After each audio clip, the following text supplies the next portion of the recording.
Racing isn't easy, but experiencing it is. iRacing puts you in the driver's seat with the industry's leading sim racing game.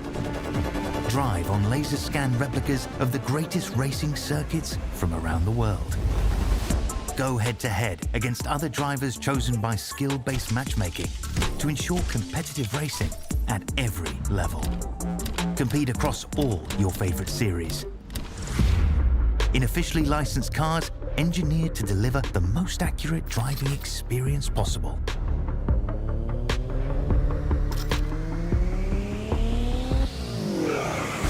Join a race or host your own with players from across the globe. Race against the computer or in a league with friends. Feel the thrill behind the wheel.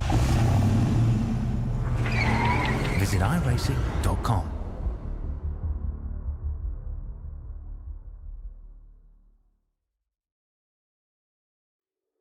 Hey, you know that guy who just before the green flag keys up his mic and asks, "Anybody got a setup?"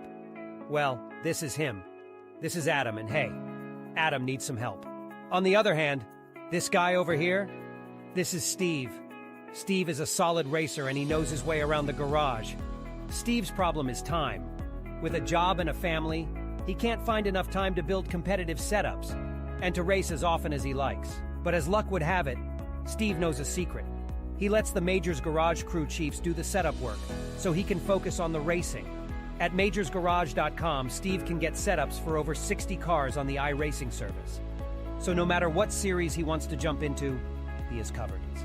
Somebody, anybody, really should tell Adam. See you at the garage.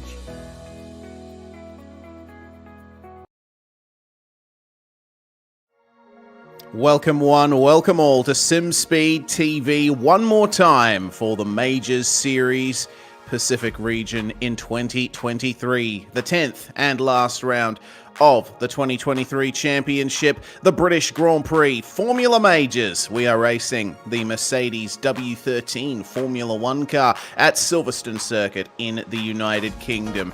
I've been looking forward to this one for quite some time. Always interesting to see drivers jumping into one of the fastest cars on the iRacing service, and we can officially crown our champion here today. It's going to be a fun day of racing for me here in the Commonwealth of Australia, and also for you, DJ Clark, in the United States of America. Going to be a fun evening for you. I'm Reese Gardner, Jay Kennedy, behind the scenes.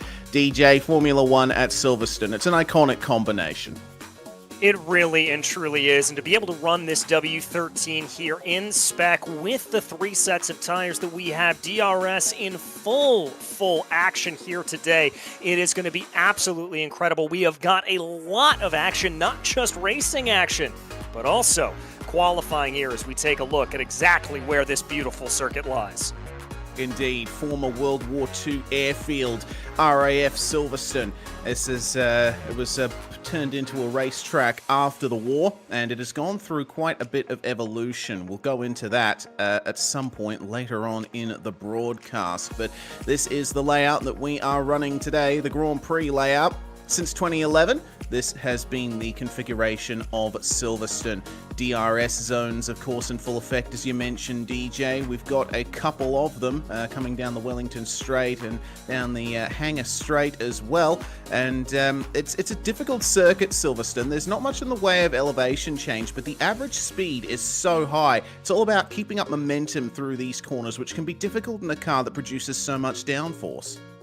Yeah, it certainly is, and it's kind of almost a little bit of a paradox here, Reese. In order to generate the downforce out of this W13, you really have to be going at breakneck speeds as we take a look at those DRS activation zones. So you've got to really chuck the car into the corner and really trust that it's going to grip up for you. And the faster you're able to go, well, the faster you're going to be able to go. The more speed you generate, the more downforce you generate, and that's just going to decrease lap times. Indeed, the faster you go, the faster you go. It is a bit of a paradox, isn't it? But it's especially relevant in this current generation of Formula 1 cars that reintroduced ground effect aerodynamics in 2022. Of course, the Majors Series is supportive of charities all throughout the year, and this final round of the Majors Series is supporting the Crohn's and Colitis Foundation, a non-profit, volunteer-fueled organization that are dedicated to finding cures for Crohn's disease and ulcerative colitis, and improving the quality of life of children and adults affected by those diseases. They've been around since the 1960s and have invested more than $400 million US into helping research into these two diseases. If you want to lend your support, go to Crohn's Colitis Foundation.org. Of course, the drivers can buy extra pre-qualifying laps throughout the week, and their payments for that go straight to the charity. Always awesome to see that the Majors is so supportive, DJ. Yeah, it really and truly is. To be able to bring not only the love of sim racing worldwide, but really and truly to be supporting a good cause at the same time, you can't get a whole lot better than that. Absolutely. Well, here are the way the standings go into this final round, and Christian Challoner is effectively already champion. There isn't going to be much any other driver can do behind him to overcome that current points total, so it is a race for second. Justin Morton and Travis Walling, along with Tom Abramitis, they are the ones in the box seat for this potential second place in the championship.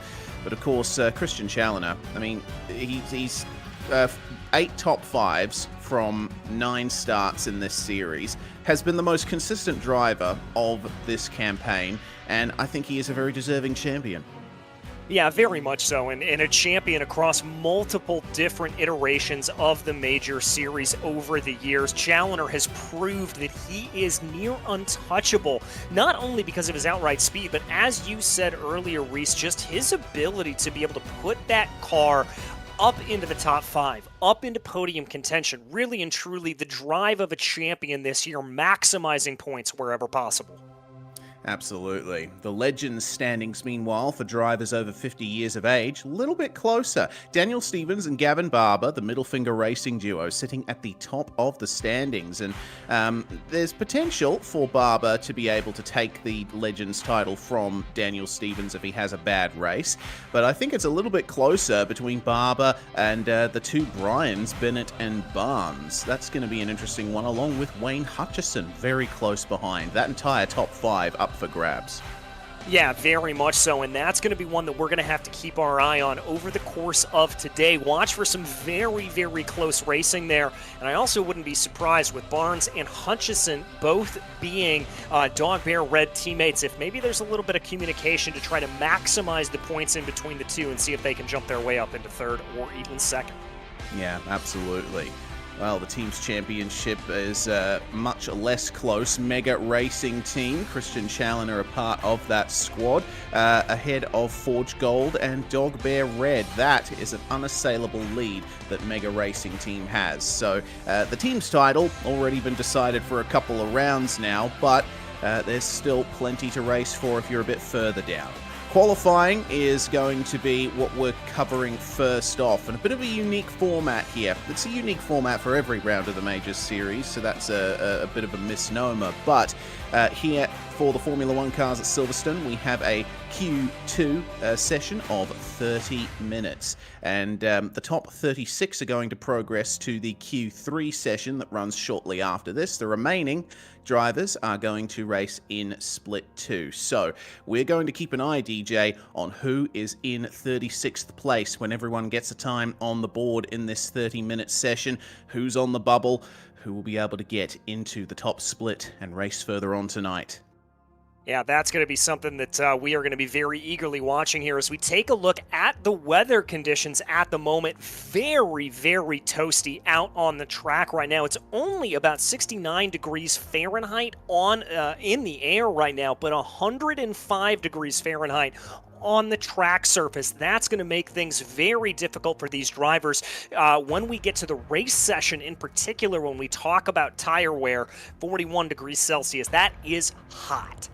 Yeah, certainly is, especially for the tyre compounds that these cars have. Of course, this being F1, there are 3 available tyre compounds. You got a soft, a medium, and a hard, and when it comes time for the race, you have to use 2 of those 3 tyre compounds in the event. We'll go into further discussions on strategy once qualifying is over, but what we really need to know is that the soft tyres will be used in qualifying, and considering how warm the track is, DJ, they're only going to be good for a lap.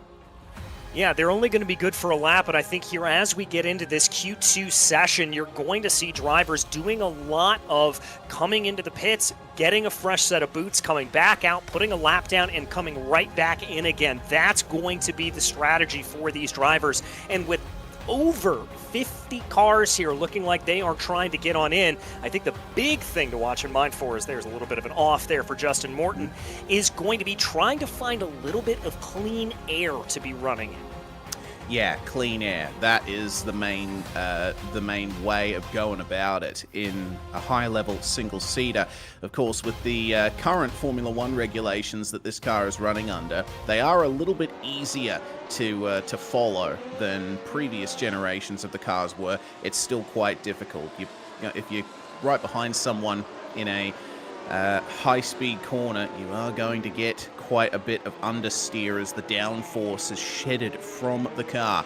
The session has begun. 30 minutes on the clock, and leading the charge out of pit lane, Jerry Isaacs. He's got Justin Morton up behind him at the moment. Morton, of course, one of the drivers in the top 5 in the overall championship, and making their way through Brooklands and Luffield. This is where they will want to start getting the tyres up to temperature, or will they? Will we see much in the way of weaving with the track so very hot? Maybe you just need to tour around and the tyres will get up to temperature.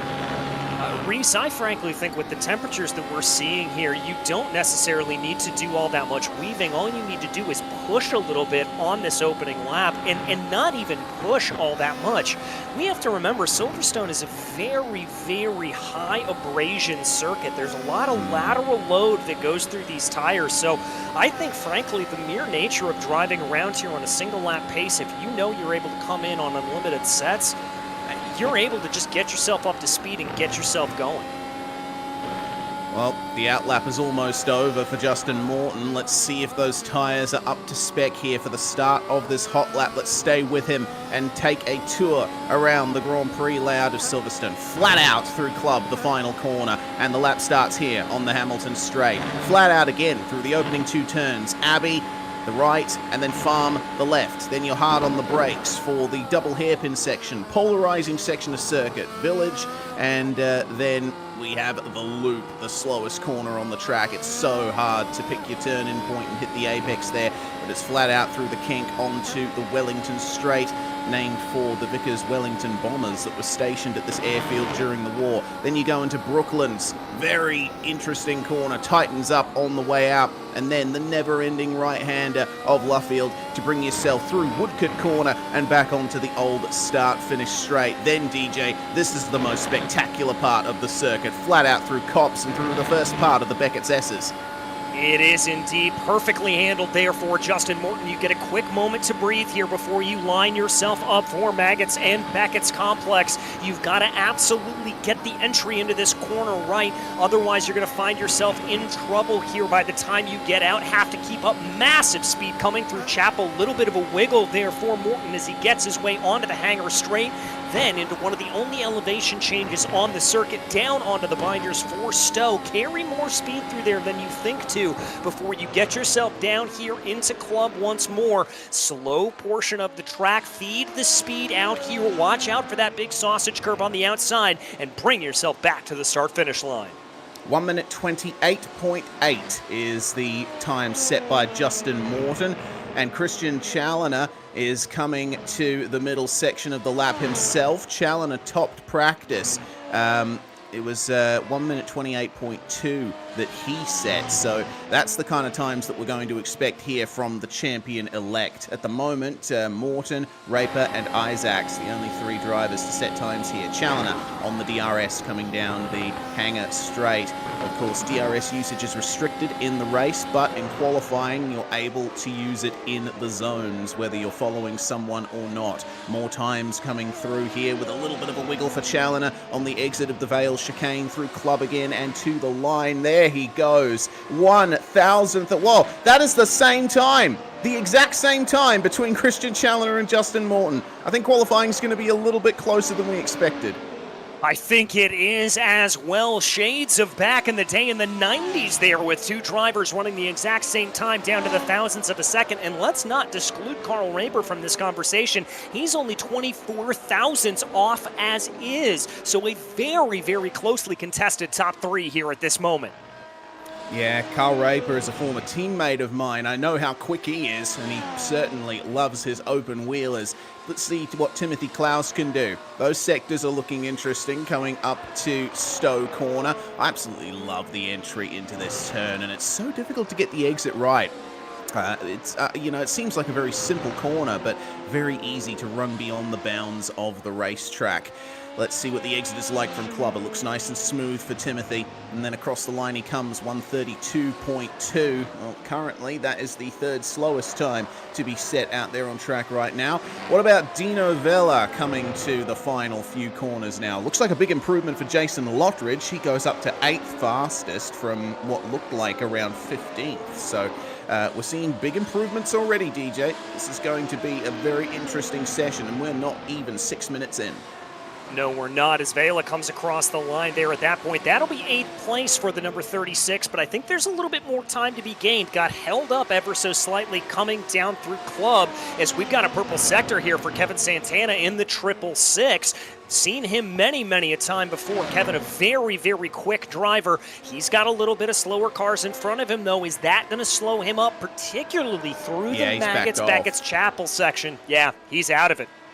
Yeah, he saw that it was Patrick Stein up ahead of him, and he was getting a little bit too close, so he decided to back off and get a bit more clear air. We're hearing that there's a purple sector for Carl Raper here as well. That is looking very quick in the 27-second bracket, but he is very close behind a car himself. This is just a bit of aero disturbance through Cops. That was Ronald McPherson, who he just got by, but it looks like he's going to commit to the end of this lap. I can see the light flashing on the back of the car. He was harvesting energy a little bit through the Beckett's S's, but he is going to commit to the end of this lap. Let's see if it's enough to take provisional pole.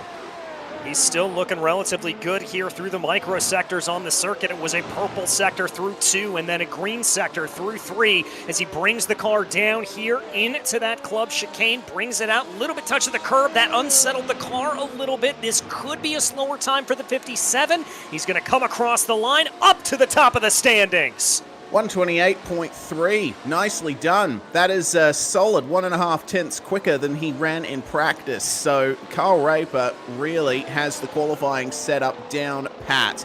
Coming out of the pits meanwhile, Brian Barnes, just moving around a little bit there through Woodcote for Brian Barnes.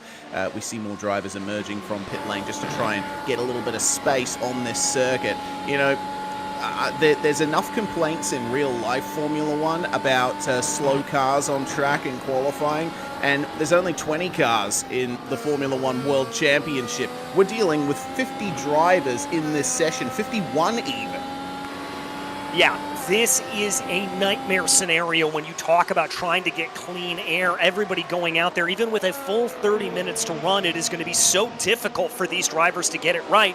But I frankly think here, Reese, as we see Barnes coming down into pit lane, I think this is going to be good prep for them over the course of the race itself. They're going to have to get used to running in dirty air, and they're going to have to make these cars work in those conditions. Chris Tito doesn't have a time on the board yet, but now he does. 1 minute 30.6. Frankie Francica has gone into 8th place here. Tito into 14th. Christian Abart is now down into the final couple of corners himself. Let's see if he can improve on 9th place at the moment. 129.9 is the time for Abate to beat, and he does by a 1/10 of a second. That gives him 2 extra places, puts Jackson and Franchicha down to 8th and 9th. Nicely done indeed. What about Brett Trosin? Trosin is one of, so everyone from 36th place on back does not have a time on the board, and that is 15 cars. Make that 14 now as Shane Vickery puts a time on the board and puts himself into 34th place. The pressure is on for drivers like Trosin. Yeah, it certainly is. And now that time to beat here at this point is a 139.45. That is the mark to be able to get yourself up into that top 36. And as we said, they will be the ones to advance on into Q3 and be able to run in Split 1. So we'll keep an eye on that. I don't think that's a representative time there from Brian Scribner, who currently sits in 36. Trosin's going to come across the line right now. That is going to be a 134.7. That'll be him up into the top 36. Nicely done. Big improvement from Tom Abramidis, meanwhile. The number 20 goes up to P7 and immediately pulls off the track. His job is done for the first part of the session anyway. Now he has only 20 minutes to try and improve on that and get further into the top 10. But I think for drivers up the very top, they're not going to have to worry too much. Obviously track time is very important. They want to get as much time in the car as possible before the race. But if you're up the top right now, I think you could get away with staying in the pits until the end of the session, just because the real race is for that 36th spot. I fully agree with that. I mean, if you look at it here at this point, the likes of Raper, Morton, Warling, Dowd up in the top 5, they're all down into pit lane at the moment. They don't want to go out on track and necessarily throw away any of their stuff here at this point. The only driver that I can see that's actually out in the top 5 putting down those laps is Christian Challoner. And it looks like he just maybe wants to try to better his time here a little bit, but I'm pretty sure that 128.82 out of Challoner is going to stick. Yeah, I get the feeling too. Brian Scrivener, currently 40th at the moment. He is the driver with the slowest time on circuit right now. 139.4. Should be expecting him to run a bit closer to the 135, 134 bracket, but looks like he's just not quite up to speed in the car. He does improve his time to a 38.3. That's still almost 3 seconds off Ronald McPherson in 39th place. Yeah, Nick Kuhn right now, the driver that sits on the bubble with a time of 134.38. So we said that time was going to come down a little bit. That's exactly what it is. Here's Kuhn trying to improve his lap. Ooh, that's a big improvement there. If that sticks, a 130.8, that is going to jump Kuhn way up the order into 22nd. Nicely done there from Nick Kuhn. Also seeing improvements further down the field, I think, from Wayne Hutchison. Ryan Barnes, meanwhile, in 25th spot, coming through Copse, immediately gets over to the right side of the circuit for the entry into Maggots, and then the flick right through Beckett. Oh, this is such a beautiful sequence, and it's so entertaining to run through in just about any car. He's backed out of it, though, not quite up to par for Brian Barnes. Maybe got an off track, which is pretty easy to get around here. Of course, this being a Formula One circuit, it's effectively the curbs that define the edge of the racetrack in many places. Those curbs are very wide and very flat. You make one mistake, you run wide, you put all 4 tires off those curbs on the exit of a corner, and you are done. Well, and let's remember, when you're coming through, particularly those high-load areas like the Maggots, Beckett's Chapel sequence, you're putting so much load through the sides of the tires there, and if you get a little bit of dirty air, even if a car is nearly a second in front of you, that will disturb the air just enough that you have to change your turn in ever so slightly, and that can throw things around for you and just put you offline just a little bit if you're pushing to the edge of adhesion. Yeah, and these drivers are right on the edge of adhesion with so much speed being carried through these turns. How about Don Dolson then? 34th place right now out of 42 cars that have set a time in the session. He's coming through Stowe now. He's got someone a bit close to him here. Oh, he's going to have to go offline coming into Vale Chicane. That is the lap done right at the very end of it, and he spins around. Whoops-a-daisy, a little bit too much power there. These cars produce in excess of 950 horsepower when they have the internal combustion engine and the MGUK working in tandem, with Tom Abramadis going up to 6th spot now, 129.2, instantly off the track and into the pits. Yeah, I'd imagine here for the likes of Tom and some of these other drivers that if you are in a sub-130 territory, you're going to be safe, as we see Jake Fox in the 08 pulling off to the side there. I think some of these drivers that are particularly up into the higher 130s, that's going to be a little bit of the danger zone. So we're going to see more and more of them making their way out on track. But once again, those drivers that are down into the 128s, into the 129s, I think they're safe, and they're probably going to do the sportsman thing here and stay off and in pit lane. Yeah, I would imagine that would be the case. Wayne Hutchison trying to improve on 29th spot right now. He's got a car following him very closely indeed. So that car will be facing quite a bit of aero disturbance. Chris Yatito, who's trying to improve on a lap here. And look at the amount of traffic that they have here. That's another thing that we haven't talked about yet, is the pace differential between the fastest and the slowest drivers. We've got a field spread at the moment of 10 seconds. I think that really goes to show you just how much of monsters this W13 machine is. It is a beast to drive under the best of circumstances. It's very, very tricky. As we said earlier on, in order to go fast around here, you have to go fast. You've got to chuck the car into the corners and really, really trust that it's going to hold on. And for a lot of drivers, that's a very difficult thing to do. Your brain sort of tells you, I can't go into the corner with that much speed. I've got to back out of it. So you kind of have to fight against your own survival instincts. And that's a very tricky thing to do. Brenton Foster with a big improvement meanwhile. He was one of the drivers who hadn't set a time yet, but he goes into 4th place.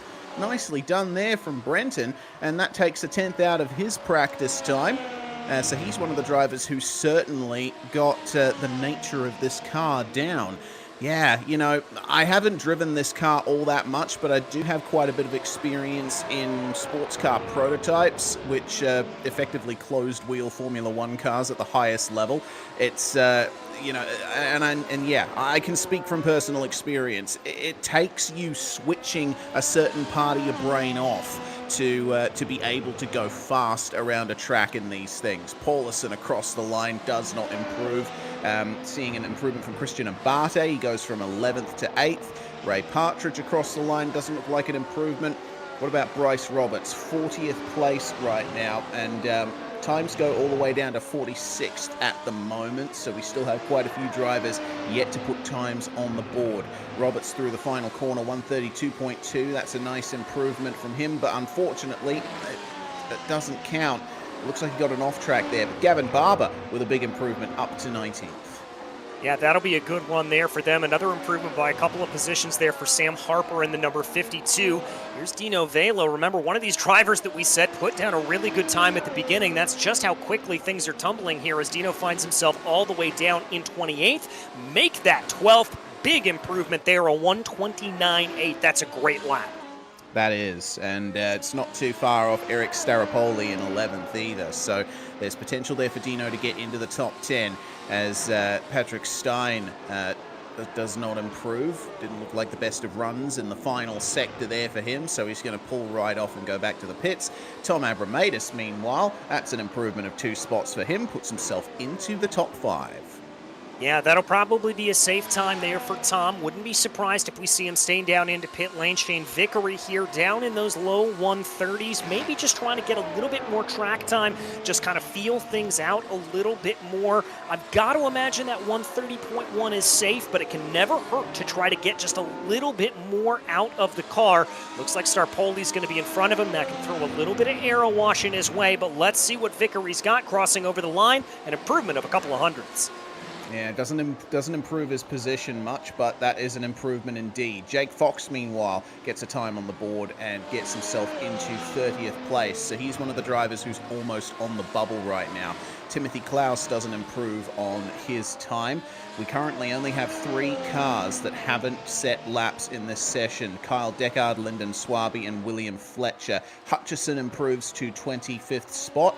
Nicely done there. What about Chris Yatito, who we are expecting to be a little bit quicker here? Well, that's a big improvement. 0.6 of a second. That gets him all the way up from 30th to 18th. Great run there for Yatito. Warling just trying to put in some better laps there, about 0.2 off of his best. Phil Otto is going to cross over the line, about 0.2 off as well. And I wouldn't be surprised if we see some more drivers starting to come out here. The track temperature has fallen about 2 degrees Fahrenheit. It's down to 105 degrees right now. That's going to help things out, and I think that's going to help these drivers go a little bit faster.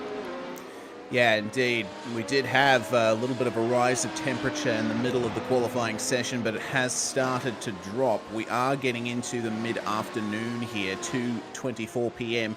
in sim time. So there is a big chance of the track getting ever so cooler towards the end of the session. Lyndon Swaby here, one of the drivers, one of 3 that has not set a qualifying time yet. Already trying once to set a time, but it was not successful. What can the 4.24 do?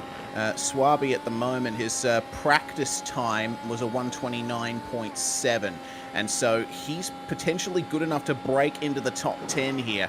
It will be interesting to see if he can hold on to this. Coming through Stowe, maybe a little bit wide of the apex. That could be a 10th that he's just cost himself there, but hard into club. Just take it easy on the exit. The MGUK and the internal combustion engine working in symphony there. 1:30.2 is the time that he will set. That puts him all the way up to 23rd, and I think that's good enough for now. Yeah, it is. One driver who's on the outside looking in right now, Stephen Paulison, trying to be able to improve in 37th place, only about 3.5 of a second off of Mark Santana, who's currently on the bubble. Sebastian Jackson comes across the line there. That's a great improvement up into 13th. Yeah, that's brilliant stuff there. It's Jimbo Pfeiffer is working his way through the last couple of corners. That looks like a bit of a spinner behind him, but he won't be worrying too much about that. 1:34.4 though. He didn't quite get the time that he wanted there. Jason McSparron down in 28th place. What he needs to improve on is a 10th or 2. That will net him a top 25. Unfortunately, doesn't improve on that occasion either. So now we're starting to get into that desperate phase of the session where drivers are trying to improve on times and make minor mistakes, costing them a few tenths. Yeah, that is not where you want to be. You want to be calm, cool, and collected as you drive this car. If you start to push it over the limit, it's going to let you know and come back to bite you. Brian Bennett, one of those drivers that would like a little bit of better time to be able to give him just a little bit of that safety net. Going to come across the line right now. A 1:29.182. Wow. That's a great run. That's up into 6th. 6th place. Nicely done there from Brian Bennett. Ken Leung has gone into 18th spot as well. Another massive improvement a bit further down the field. Shane Vickery, meanwhile, spinning out of club. That is right at the end of the lap. And, well, he has a few more opportunities to get a time on the board, but we shall see if he is successful in that. Yatito, meanwhile, trying to break into the top 20. This is going to be difficult for him. Easy does it, coming out of club. Barely a hint of oversteer from the car. 1:30.4, not an improvement. And Lottridge setting a 1:36. And we're not seeing much in the way of big improvements from many of the drivers out on track at the moment, but we could see Brian McGreevy improve here. 1:30.5 is his fastest lap. All he needs is a half a tenth, and that will be a position for him. But hey, you gain half a second, and you're looking at potentially getting into the top 20 here. Look at him go through Stowe. Beautiful into this lap. Yeah, beautiful line there coming down into club right now. Going to carry that car out to the outside. Maybe could have gone a little bit wider. I think this is going to be a little bit off indeed. About 4.5 tenths off there for McGreevy. 7 minutes left to go. 7 minutes left to play. He'll have time for at least one more go around here. Here's Bryce Roberts, 43rd on the outside looking in. He needs an improvement. He certainly does. And I don't know if he'll be able to get it done. Actually, he will. Takes 8 tenths out of it and puts himself up into 38, but that's not quite enough to get into the top 36, which again is really where every driver is going to be shooting for. Everyone from 37th down in this qualifying session will be relegated to Split 2. Lyndon Swaby out of the final corner there. Oh, he was so close to getting an off track, but he manages to improve his time, remains in about 25th spot there. What about Phil Otto? 46th right now. 133.4 is his current time. He needs quite a bit to break into that top 36. And he's not quite using all the track on the exit of club either, so this is going to be difficult for him. And again, he is a second off his current fastest time. It doesn't look like we're going to be seeing anything from Kyle Deckard or William Fletcher, the drivers in 50th and 51st. They have not emerged onto the track here, and I didn't see any practice time from William Fletcher either. Interesting to see that Deckard is not out there at the moment, because his practice time was a 29.6. That would easily put him into the top 36. Yeah, I'm a little bit confused by that as well. We'll have to see. Maybe in these final 5 minutes, he's just trying to give us a little bit of drama here as Patrick Stein comes across the line. That's not going to be an improvement for the number 89 machine. He'll stay back in 41st position. Here's Mark Santana on the outside looking in, but he's got lap traffic in front of him. He's going to have to compromise his line coming down into club. That's undoubtedly going to cost the 333 some time here as they come to the line. Let's see if this will be an improvement. It will not by about 3.5 tenths. And he's one of the drivers who's going to be desperately looking for some clean air in these final few minutes of the session. Nathan Dowd, he's looking to break a bit further into the top 10, 29.2, currently 8th spot. And that is almost a second to pole position right now. Is this an improvement? It is, 29.0, and that puts him up into 6th spot. Travis Walling and Brian Bennett down to 8th and 7th respectively. It looks like Shane Vickery's done with his lap there. So Walling here would have just received the news that he has been demoted to 8th. What can he do to improve here? He goes into the final corner, and that is a nice wide line onto the entry of the chicane. I really love watching cars go through the final sector here at Silverstone. It's so difficult to get the line right. He breaks into the 1:28. Beautiful job there. Yeah, going to be able to claim 6th place away there. Christian Abate going to come across the line there. Here's Don Dolson, one of those drivers that needs to improve here at this point. Don farther back down in the order in 42nd. I'm not seeing any personal best set down here at the moment, though, for the 0-4. Let's see if he can pull a rabbit out of the hat here coming down the Hanger Straight. Indeed. Dolson's quickest lap, 132.2. Now... yeah, he needs to gain, oh man, that's in excess of half a second to get himself into the top 26. Is this lap going to be enough? A little bit slow on the exit of club, 1:32.21. That is an improvement in time. Unfortunately, doesn't count. He got an off track somewhere around that lap. McGreevy, trying to protect his position in the top 36, will go to the pits. He's going to have one more run at this. Jonathan Dance, meanwhile, 27th, and potentially looking to improve here.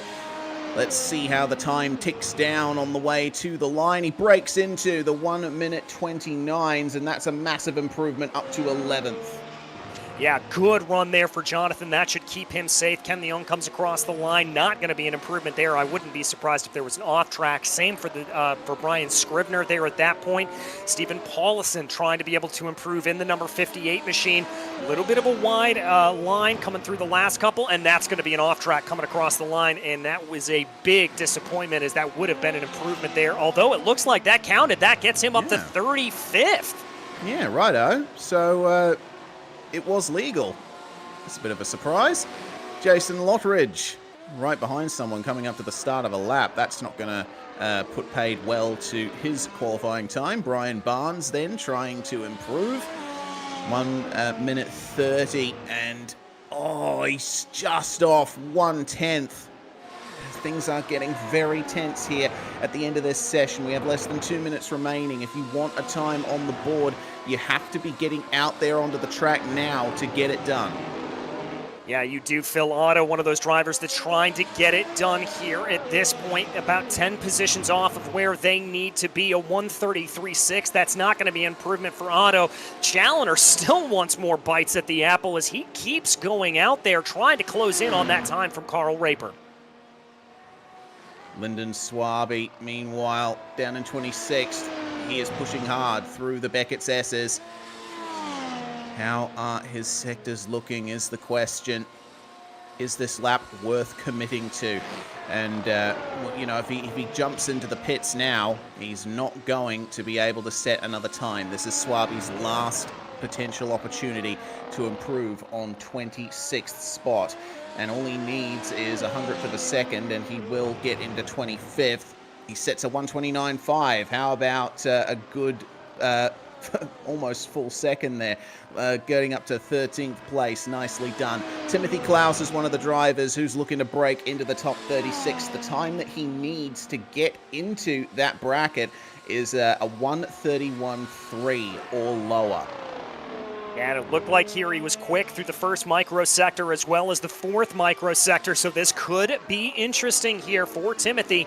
Number 80 going to bring the car down into the last couple of chicanes, trying to be able to improve here at this point. Good track of the line. Going to come across, though, a 1:32 flat. That's going to be an improvement, but that's not going to be enough. 40th place for him. So drivers on the bubble right now who are out on track, well, Ray Partridge is one of them. Phil Otto gets into 42nd spot. That's a nice improvement for him, up to a 1:32.2. Still not quite enough as the checkered flag flies, and we see the last few improvements from drivers. Garen Batten getting up to 15th spot. Nicely done from him. Sam Harper, his last lap does not count. Jimbo Pfeiffer is going to be one of the last drivers to set a time here in Q1. And as things stand, the only... I'm not seeing anyone below 36th place out on track at the moment, so I think our group of drivers for Q3 has been decided, and Jimbo Pfeiffer decides it's better to just jump into the pits from here. So that concludes Q2. Carl Raper on pole, on the quickest time, sorry. I keep saying pole position, but that's not quite where we're at yet. Only 0.02 of a second ahead of Challoner. I think it's going to be a very close fight between those two at the top. Yeah, I think that's going to be a real fight to the finish, and I wouldn't be surprised if we see the likes here of Justin Morton, Brenton Foster, Tom Abramitis not only put up a good scrap for third place, but remember, they really only set one lap, so that 0.4 of a second off there for them, they may be able to find some more time as things go along. Getting into drivers in the top 20 here. Yeah, Sam Harper, 1.5 seconds off. I was really impressed with the performances from Santana, Swaby, Sarapoli, Vela. It's really nice to see that they've managed to get this car under them and work their way through. Then we get into the drivers that were very close onto the bubble. Every driver that you're looking at so far is going to be taking part in the Q3 session coming up very shortly. The bracket, 2 seconds between 1st and 30th, and then 36th place, Ray Partridge. He is going to be the last driver to get into that final session. Everyone back from him is going to be racing in Split 2. Greg McEnany, Mark Santana, Bryce Roberts, and Timothy Klaus rounding out the top 40. And then we go all the way back from 41st to 51st. And of course, 2 drivers, Deckard and Fletcher, not setting times. So Ron McPherson, the last driver there, 7.2 seconds off. Oh, what a session that was, DJ. We have yet more to come. We have the Q3 session and the race coming up after this. Hey, you know that guy who just before the green flag keys up his mic and asks, "Anybody got a setup?" Well, this is him. This is Adam, and hey, Adam needs some help. On the other hand, this guy over here, this is Steve. Steve is a solid racer and he knows his way around the garage. Steve's problem is time. With a job and a family, he can't find enough time to build competitive setups and to race as often as he likes. But as luck would have it, Steve knows a secret. He lets the Majors Garage crew chiefs do the setup work so he can focus on the racing. At majorsgarage.com, Steve can get setups for over 60 cars on the iRacing service. So no matter what series he wants to jump into, he is covered. Somebody, anybody, really should tell Adam. See you at the garage.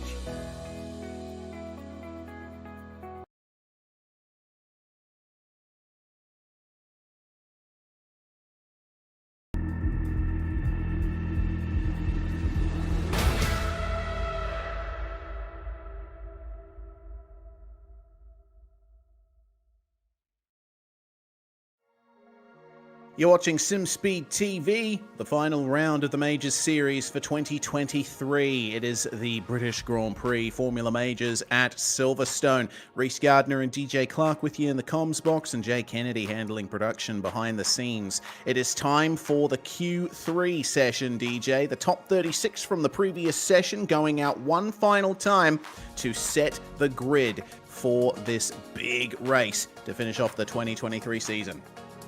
Yeah, this is the big one here at this point, to be able to see where these 36 are going to be able to qualify. We're going to have another long session here, another 30-minute session to be able to do this, but we are still going to narrow things down a little bit and figure out who's up at the top of these standings.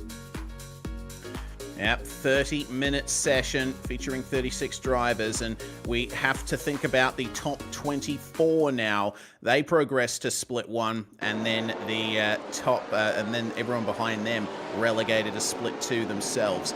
Love this multi-stage nature of the qualifying sessions here. It's a bit different from what Formula 1 in the real world does, but I think it adds quite a few new elements, particularly considering how many cars are in this session. And we were saying off the air just before that, well, there's a bit of a problem for the fast drivers here. They could afford, in the previous session, DJ, to jump into the pits after setting their initial quickest laps, and they wouldn't have to worry about getting back out on track and improving on their times. There's a bit more pressure here with the track still just as hot as it was. Yeah, it certainly is. And as we were saying off air, it's dropped about 1 degree Celsius in terms of air temperature, but that track temperature has stayed the same. So I think for all of these drivers there, as you can see, still 105 degrees Fahrenheit. I think for all of these drivers, even the ones, the likes of Christian Challoner and Justin Morton that we saw up at the pointy end of the field, everybody's got to jump in. Everybody's got to be full go here. Absolutely. Here we go then. First lap going to start for Jimbo Pfeiffer.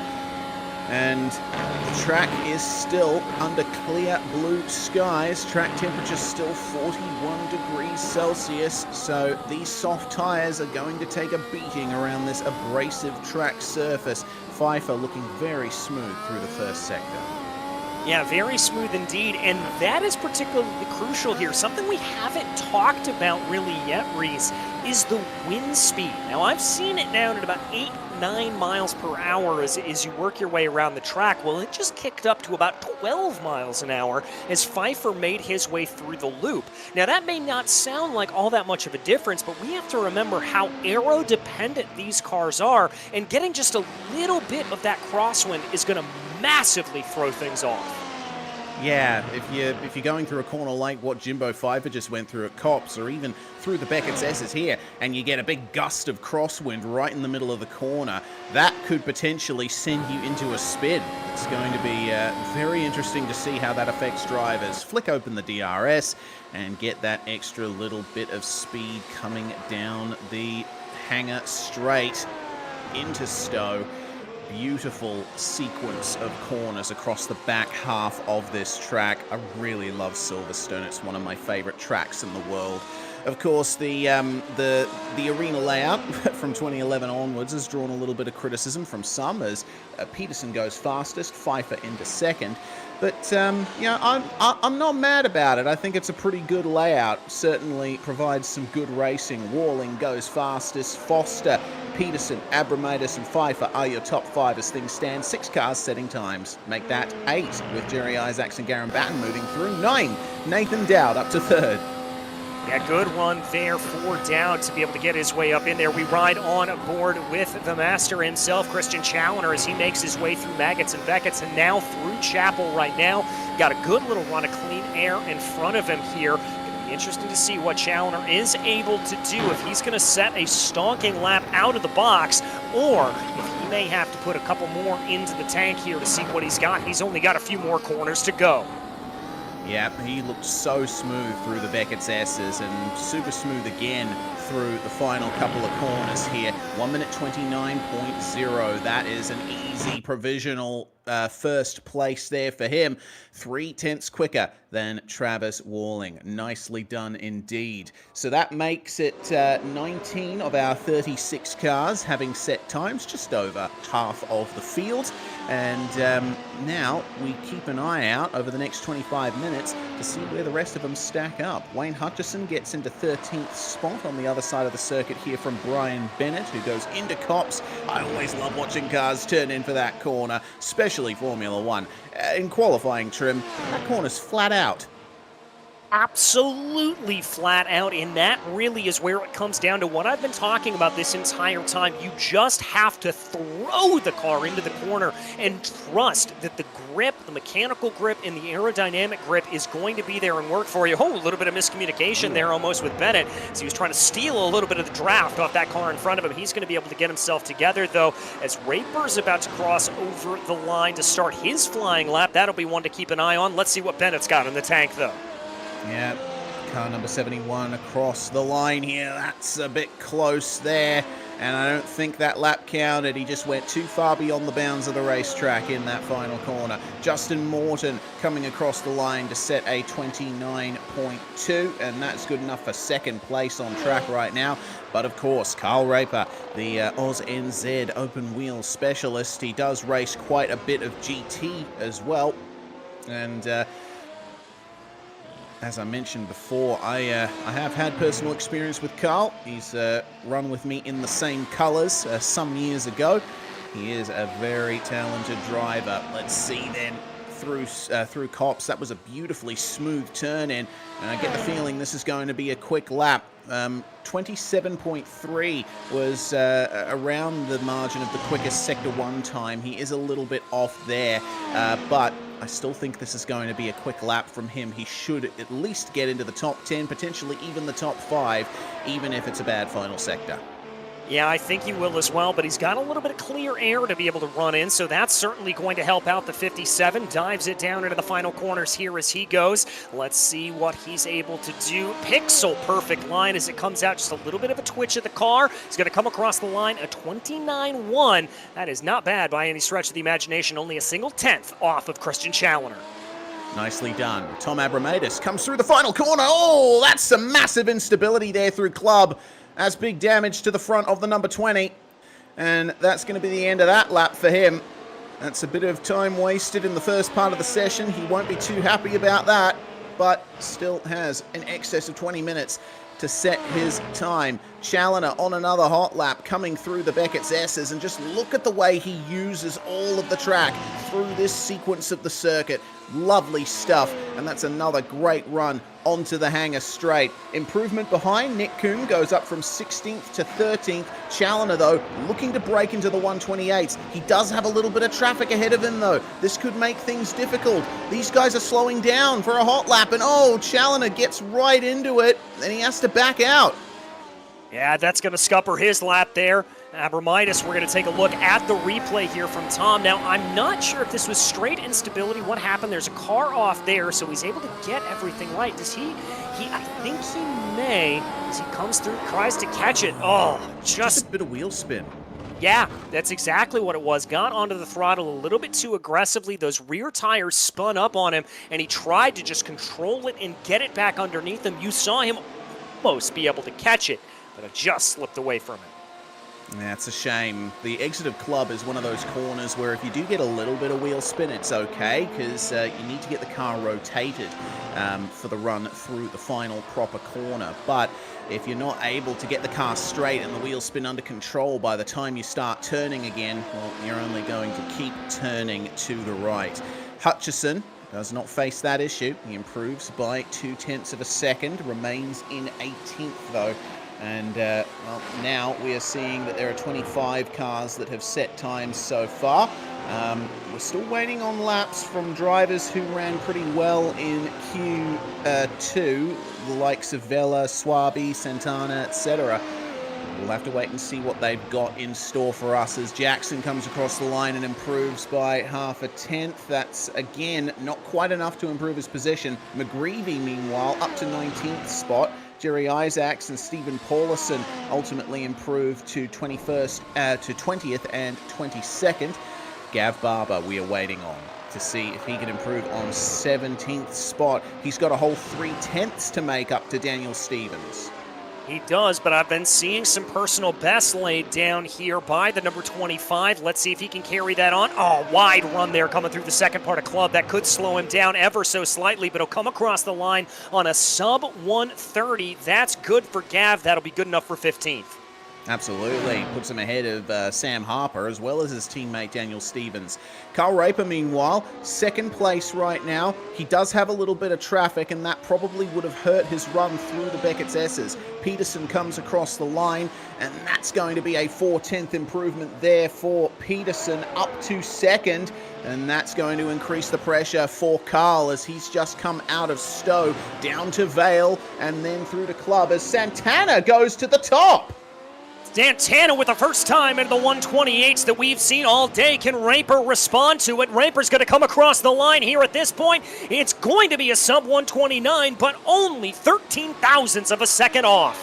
What a lap from Kevin Santana. I was not expecting him to be racing near the top here. That's a fantastic time from the 666. And Challoner, oh no! Right into the Beckett's S's, slow car ahead, and that is that run destroyed for Challoner, who once again is feeling the pressure from drivers here. What on earth happened to him? Probably a miscommunication. The car in front was already going quite slow, and that's so frustrating when you're on a hot lap and you come up to a section of the circuit where it's almost impossible to run side by side. Yeah, it certainly is, and you saw that sort of jink to the right there that Christian tried to be able to do, but it just didn't play out enough for him, and unfortunately he finds himself off into the gravel traps and now is going to have to reset and redo another fastest lap here. Shane Vickery comes around right now trying to improve. He's one of those drivers into the 129s. I don't think this is going to be an improvement, and indeed the number 27th will stay in 14th spot. Lyndon Swaby then, one of the 5 drivers that have not set a time in this session yet, and we are nearly nearly halfway through this session. So now is the time where you really want to be getting those times on the board. Swaby looks like a nice smooth run coming out of the final 2 corners, 1 minute 30.8. It's going to be good enough for 29th, but remember, we need to keep our eyes on that 24th spot, currently held by Garen Batten. Everyone ahead of that is going to progress through into split 1. Jimbo Pfeiffer does not improve on his time, but he's still safe in the bracket. Sebastian Jackson should be safe in the bracket as well, but he could potentially improve here on a 1 minute 29.7. Yeah, and he's looking good. I'm seeing a lot of personal bests being set down by the number 87, but he's going to throw it all to naught, come down into pit lane and practice that pit lane entry here. Particularly tricky in Formula One cars to make sure to not lock up those front tires. But I'm a little bit surprised by that. Sebastian looked like he was on a quick one, but clearly he knew something we did not. Yeah, evidently he figured it was best to just bring it back in and get a fresh set of boots on that machine. The pit entry at Silverstone is something that we'll definitely be talking about coming into the race, because you cut the final couple of corners to do it, and sometimes that can actually net you a quicker lap time because it's a shorter distance covered. But of course, since you're in the pit lane, it does not count for the lap time. it's going to be very difficult for drivers to slow down properly for that pit entry. Hard to pick your braking point, and we might see cars come together in the race if they're close together and decide to pit at the same time. Let's see what Raper can do to improve on his high 1 minute 28. Challoner is out on a lap as well. It's going to be interesting to see this race between the top 3. Hell, top 4. Everyone's so close. Everyone's so close here at this point. Raper set a personal best through the first microsector and was fastest out of anyone through the third microsector. Going to come across the line, a 1:28.744. Nice. That is your fastest time. Nicely done from Carl Raper. Can Travis Walling respond to that? Oh, dearie me. That was a bit wide there, and that's not an improvement for him. It's always heartbreaking coming through the final corner here, and just running a little bit far beyond the curb as Challoner goes to a 1 minute 28.4. Okay, that's the statement we were looking for. And that is a full 0.3 of a second faster than not only Raper, but the rest of this field. And now it is a full 0.5 of a second faster than the 666 of Kevin Santana. That is a gauntlet that has been thrown down by the multi-time champion. Wow, fantastic. That's a big improvement from Sam Harper. He sets a 29.599 up to 12th spot. We're going to get a replay of Travis Walling, who was coming across the final few corners here. Was this a spin? Let's see. Oh, spin in front of him. Oh, that was so close. Okay, so that is the reason why he went so wide at the final corner. It's always difficult when there's a car spinning in front of you at that much of a closing speed. Very much so, and not only for the obvious reasons there, Reese, that you think about of, well, there's a car that you can run into, but you can get a little bit of what we call incident fixation, that you're used to driving around the circuit, as Lottridge is going to be able to improve there, and that'll bump him up into 18th into the transfer area. But when you're driving around, you're used to seeing blank track in front of you. If you have something that sort of steals your attention away, even for the merest of seconds, milliseconds even, that can break your concentration, break you off of your traditional turning line, your acceleration line, and throw you out of your driving rhythm. Yeah, and keeping your driving rhythm up is a huge part of racing these Formula One cars, because if you have even a moment of distraction or you get on the throttle just an instant of a second later, it can end up costing you almost half a second down the line of the lap. That's just how much on the edge these cars are, and the sheer amount of pace that these cars have. Dino Vella across the line, 1 minute 30.278, and that's to 24th spot. So Vella is on the bubble. Yep, and that's going to be the new mark to beat here. When we came into this, I was thinking that a low 130 would be that transfer area, and if you were into the 129s, you'd be safe. I've got to say, I'm impressed with the speed that I'm seeing out of this field as those times continue to fall here at this point. Austin Peterson trying to put down a better time. A little bit of a personal best there through the third microsector, but I don't know if this is going to be an improvement overall for the number 72.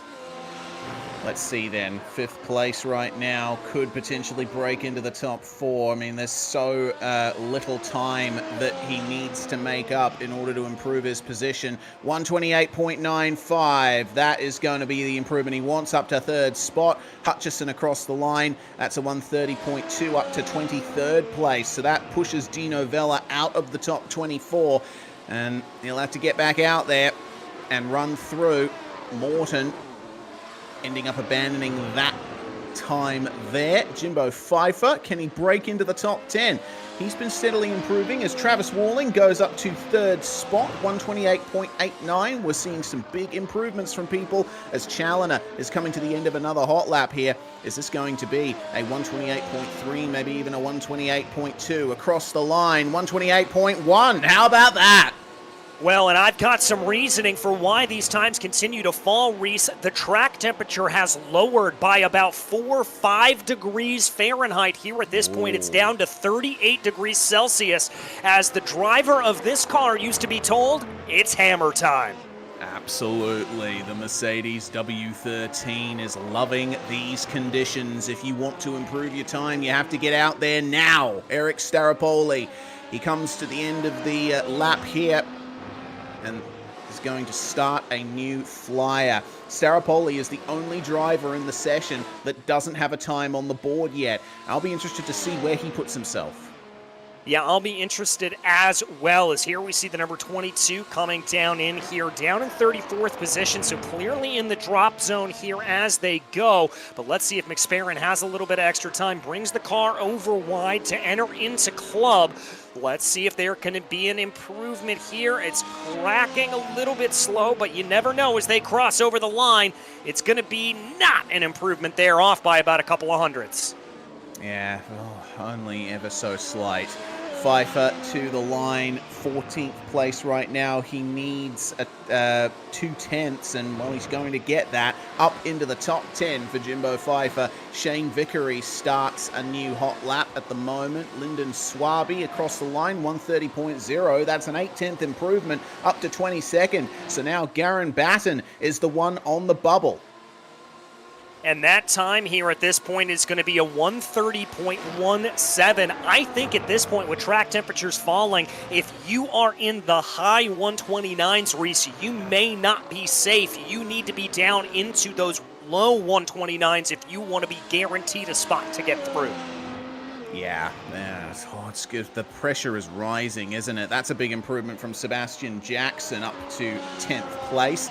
Nicely done there for the number 87. Ken Leung is going to start a lap there. Abramatis coming to the end, and that's only 100th of a second improvement there for Abramatis. Shows you that these guys are approaching the very limit of their talent here with only 10 minutes to go. Exactly. One of the drivers who needs a big improvement here is the number 4 of Brian Barnes right now. The blue and red machine, or blue and yellow machine, making its way onto the hangar straight right now. We take a look on board. Just a couple of more corners here to go for Barnes. Can he push it to the limit?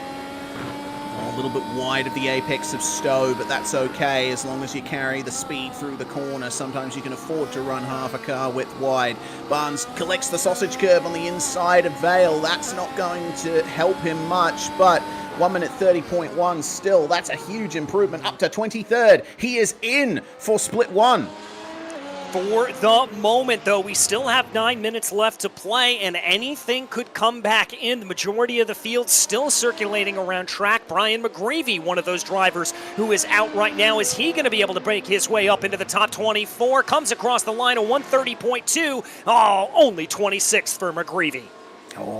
And you know what? He's less than half a tenth off 24th place. Daniel Stevens, 1 minute 30.163. If you can run faster than that, then you'll get into the top 24 for the moment. Still 8 minutes and 38 seconds to go in the session. Can Stevens improve on his time? He does. He gets into the 129s. Beautiful stuff from Daniel Stevens. That's up to 18th spot, so he has some more breathing room for the time being.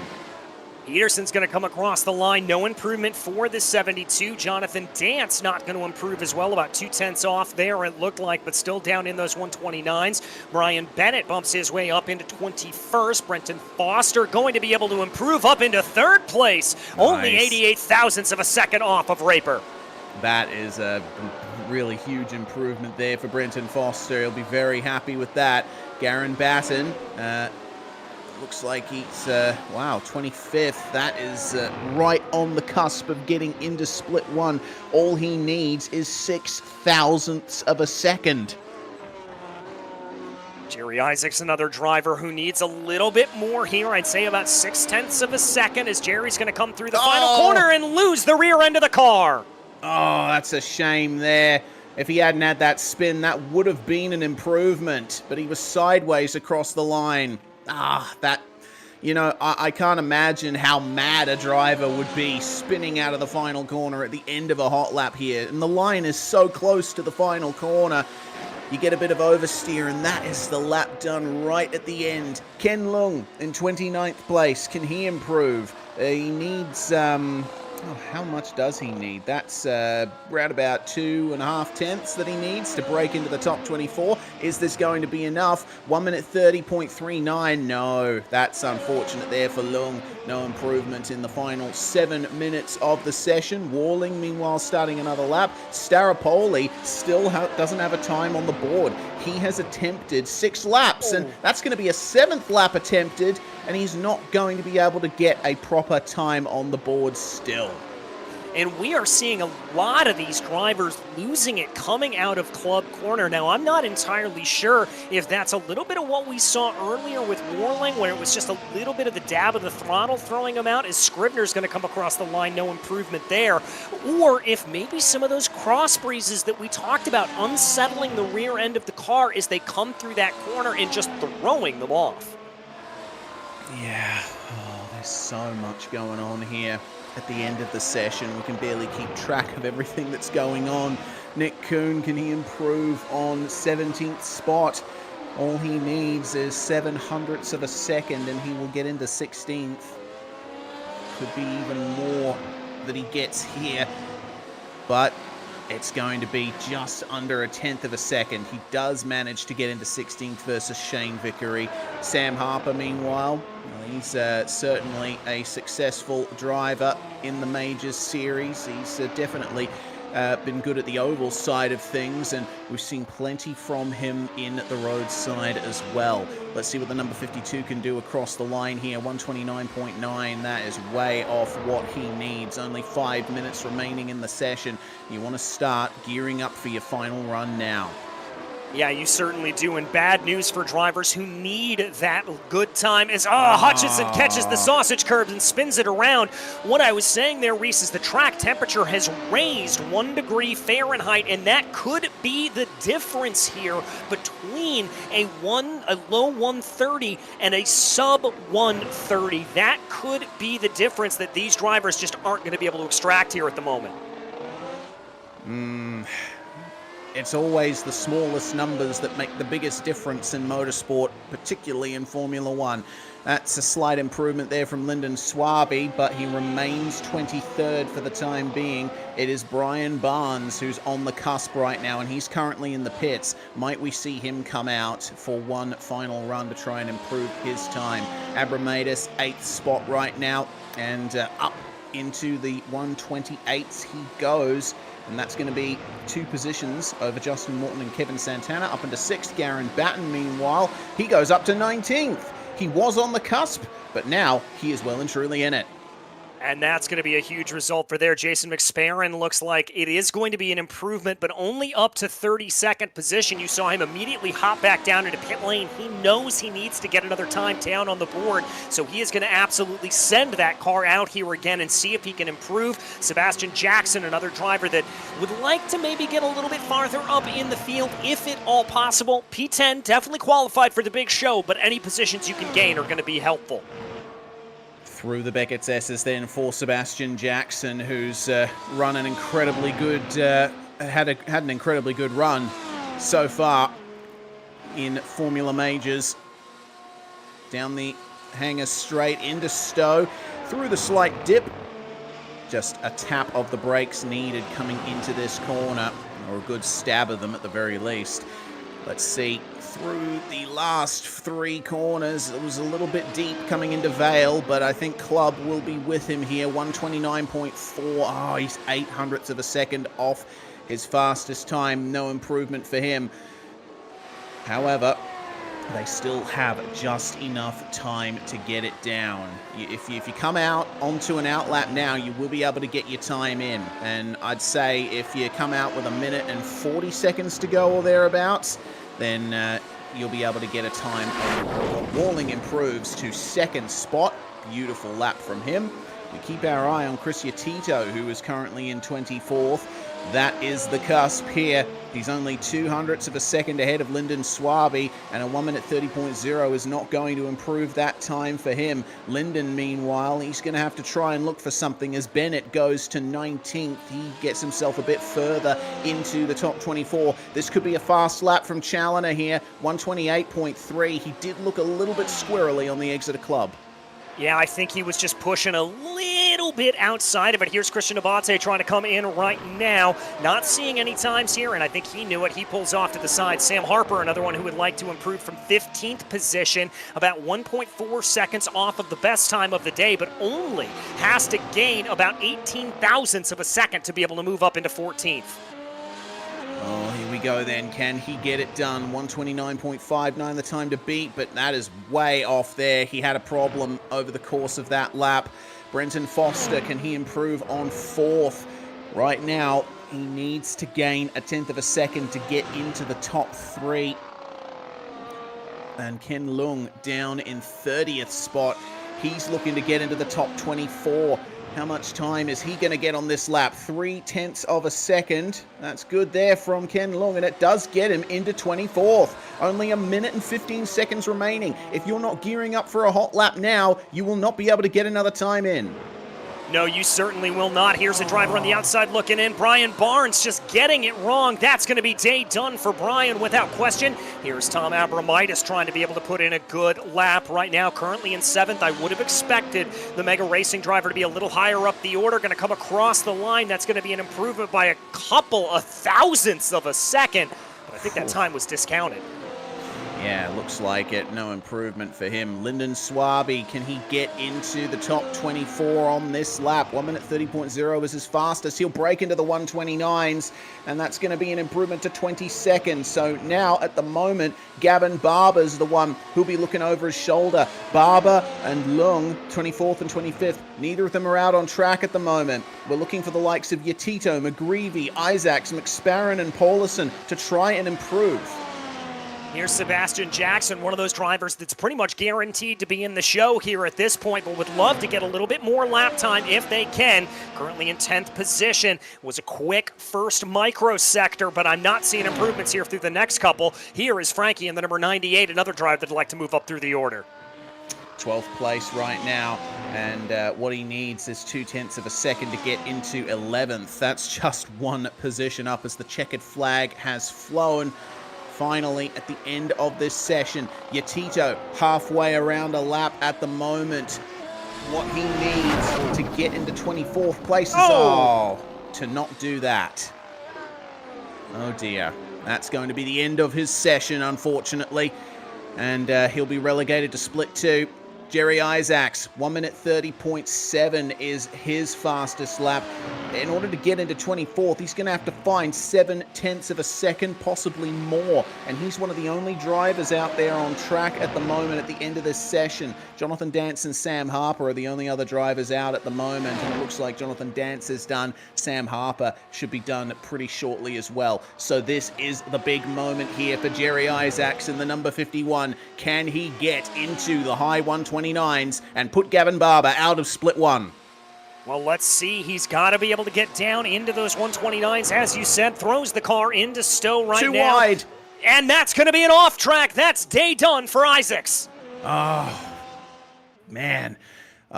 It's you know, your hope rises and then crashes almost on the vertical. That's going to be the end of Q3, and Christian Challoner is the one on top by half a second over Travis Walling and Carl Raper. Dowd, Morton, Foster, Peterson, Abramatis, Santana, and Jackson, your top 10. I'm still impressed with that lap from Kevin Santana. We get down to 20th, Dan Stevens rounding out that bracket, and then we move through to the 20th to 30th bracket as well, DJ. Let's see what kind of gap it was. Gav Barber, only, well, that's a bit less than 0.02 of a second separating split 2 and split 1. I mean, we are talking about absolutely infinitesimal margins here at this point, and it is really and truly a testament to these drivers that they are able to put this speed together. There, I mean, just look at how close they are. But Reese, let's take a look here at your pole lap. Christian Challoner doing what Christian Challoner does best. Indeed, a little bit of a distraction there at the start of the lap, and moving on through the first 2 corners here. And Challoner, I think, was very lucky. He managed to get this done at a time where there weren't many people out on track, so he's able to take full advantage of the downforce of this car. Look at him just clipping the apex of the loop hairpin. That's such a difficult corner to get right.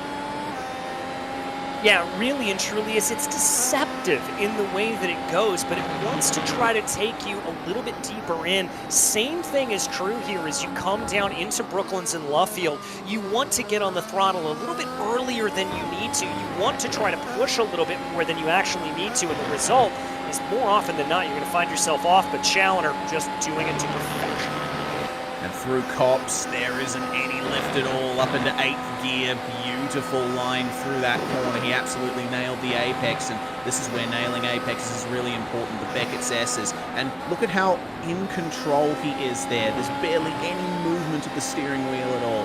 Fantastic job there from Challoner on the DRS, up into 8th gear and down to Stowe now.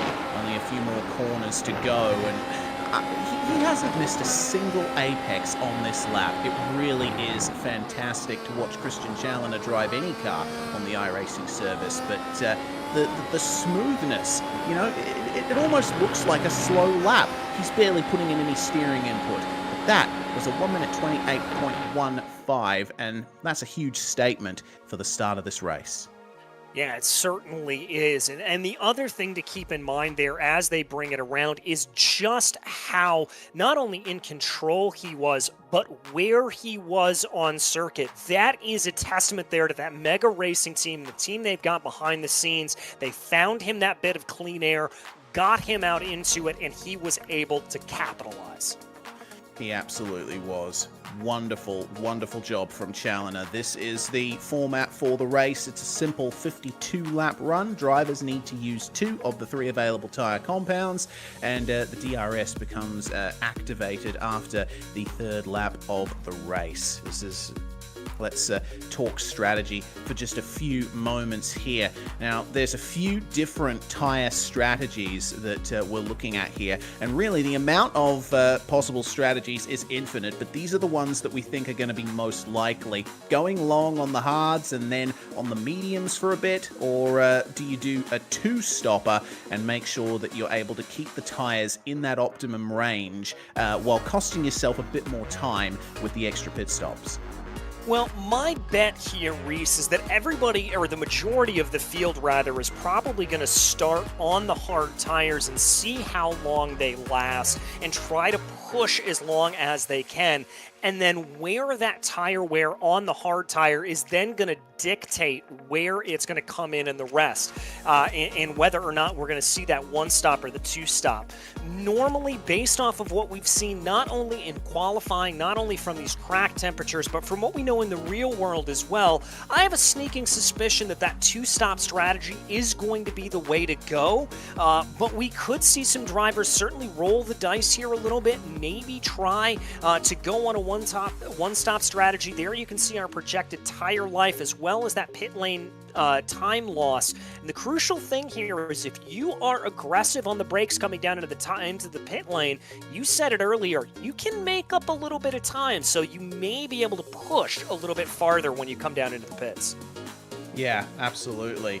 Oh man, it's always equally fascinating and confusing for me trying to deal with tire strategy. Let's take a look at the history of Silverstone. Meanwhile, it used to be a Benedictine Catholic monastery before the Second World War, and then of course you had the World War II airfield for 1942 and 45. This was the first time drivers raced on it for an unprofessional race in 1947, and the first Grand Prix was run on this layout of the track using the runways. Then they flipped to the perimeter roads, and that is where the track stayed for the majority of its history. 1950, Silverstone hosted the first World Championship Grand Prix and remained the home of the British Grand Prix for quite some time, alternating with Brands Hatch and Aintree throughout the 60s, 70s, and 80s. Then in 1991, we saw the big change for the layout. It stayed pretty stable for a while, but in 91, they decided, hey, we're going to overcomplicate this layout massively, add the twisty section at the end of the lap. A couple of changes in 1994, tightening corners in response to higher safety standards. Then the current layout of Stowe was put in 1996. 1997, that is the iconic layout of the circuit for a lot of us, and it stayed that way until 2010, with the start-finish line and pits being moved to the current Hamilton Straight in 2011. This track has been through so much over the years, DJ. It certainly has, Reese, but it has retained that heart of racing, that absolute power circuit that it always was, and it has been the spiritual home of British racing. This is the circuit that you think about when you think about coming to race in a Grand Prix car in the United Kingdom. It is one of the greatest racing circuits in the world. The facilities are absolutely state-of-the-art. The track continues to impress, and there is a reason why this is one of the best attended events on the season. Absolutely. And you can go all the way back to the 1940s for that, for Silverstone. The first Grand Prix in 1948 drew 100,000 spectators, and that is a huge number, especially for just a couple of years after the war. Let's see how the drivers go in front of virtual and plenty of real spectators watching all around the world on Facebook, YouTube, Twitch, and Kick here on SimSpeed TV. We're going to step aside briefly and bring you the race very shortly for the final round of the majors.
Racing isn't easy, but experiencing it is.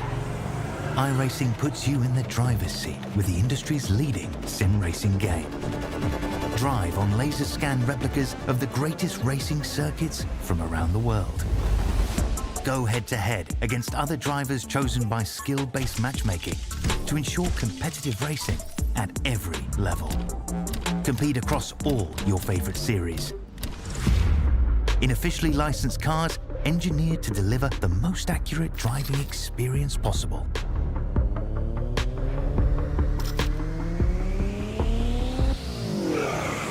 Join a race or host your own with players from across the globe. Race against the computer or in a league with friends. Feel the thrill behind the wheel. Visit iRacing.com.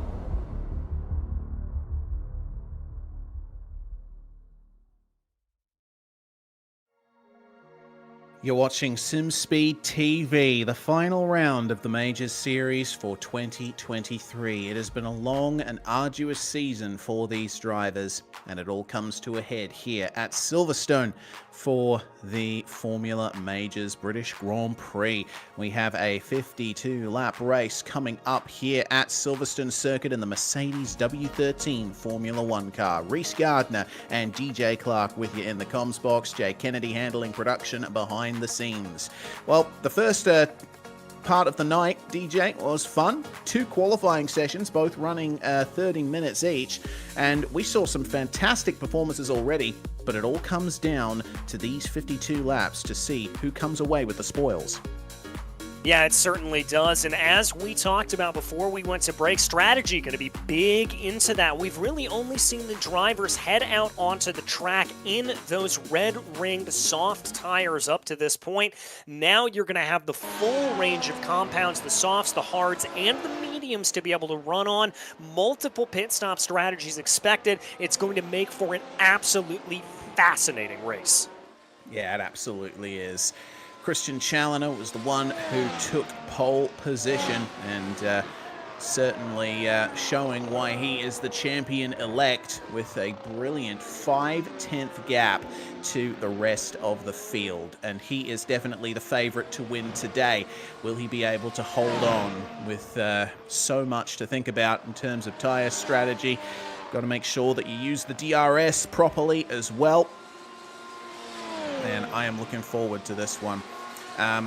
It is going to be a straight-up standing start with no formation lap, which is certainly going to make things difficult for the drivers. They won't have a chance to suss out the track conditions here.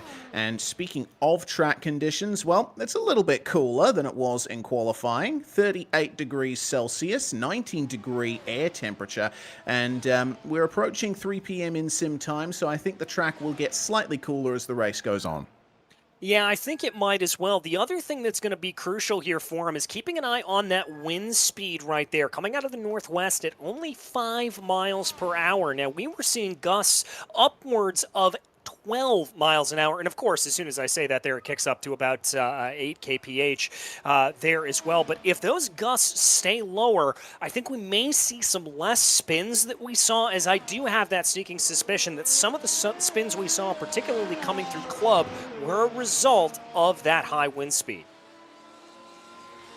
Yeah, for sure. Wind speed so important to keep track of, but it is going to be a lot more manageable coming into this race. Just 4.5 minutes remaining in the warm-up before we go for those 52 laps, and at the moment, I'm interested to see who will win the race for second. Challoner obviously has the pace over everyone else in terms of 1-lap pace, and we are expecting him to be the one to win tonight, but Carl Raper has come in and shown that he can really challenge them. He set some fantastic times early on in qualifying, and the whole battle for second, you know, everyone from Challoner back, ridiculously close in qualifying. Insanely close, to a point that it is almost hard to fathom just how close indeed they all were. So I think that's going to be a big question mark here. And once again, sorry, as there is a loud car coming by my window here at this point, but once again, Going to be interesting to see how these drivers fan themselves out in regards to the strategy and in regards to what tire compound they've chosen to start this race on and how that's going to factor into everything as well. Yes, we did have that little discussion about how tyre strategy will be played out. Remember, this is Run 2 Formula 1 rules. You need to use 2 of the 3 available tyre compounds in the race. Some drivers might go for all 3 of them at some point, but considering what tyre the drivers start on is something to think about. We've been talking behind the scenes with Daniel Stevens. He wasn't happy with how qualifying went for him, and he is going to be starting on the softs, we believe, and is going to try and be fast early on, try and make up some positions, and then potentially go to the mediums for the middle stint, and then make it a 2-stopper, potentially go to the softs for the very end, or stick to the mediums depending on how things go. I think a lot of the drivers, especially further down the field, DJ, are just going to be feeling this out, but we would expect them either go for the aggressive strategy, start on the softs, or maybe go long, start on the hards, and see where you end up from there.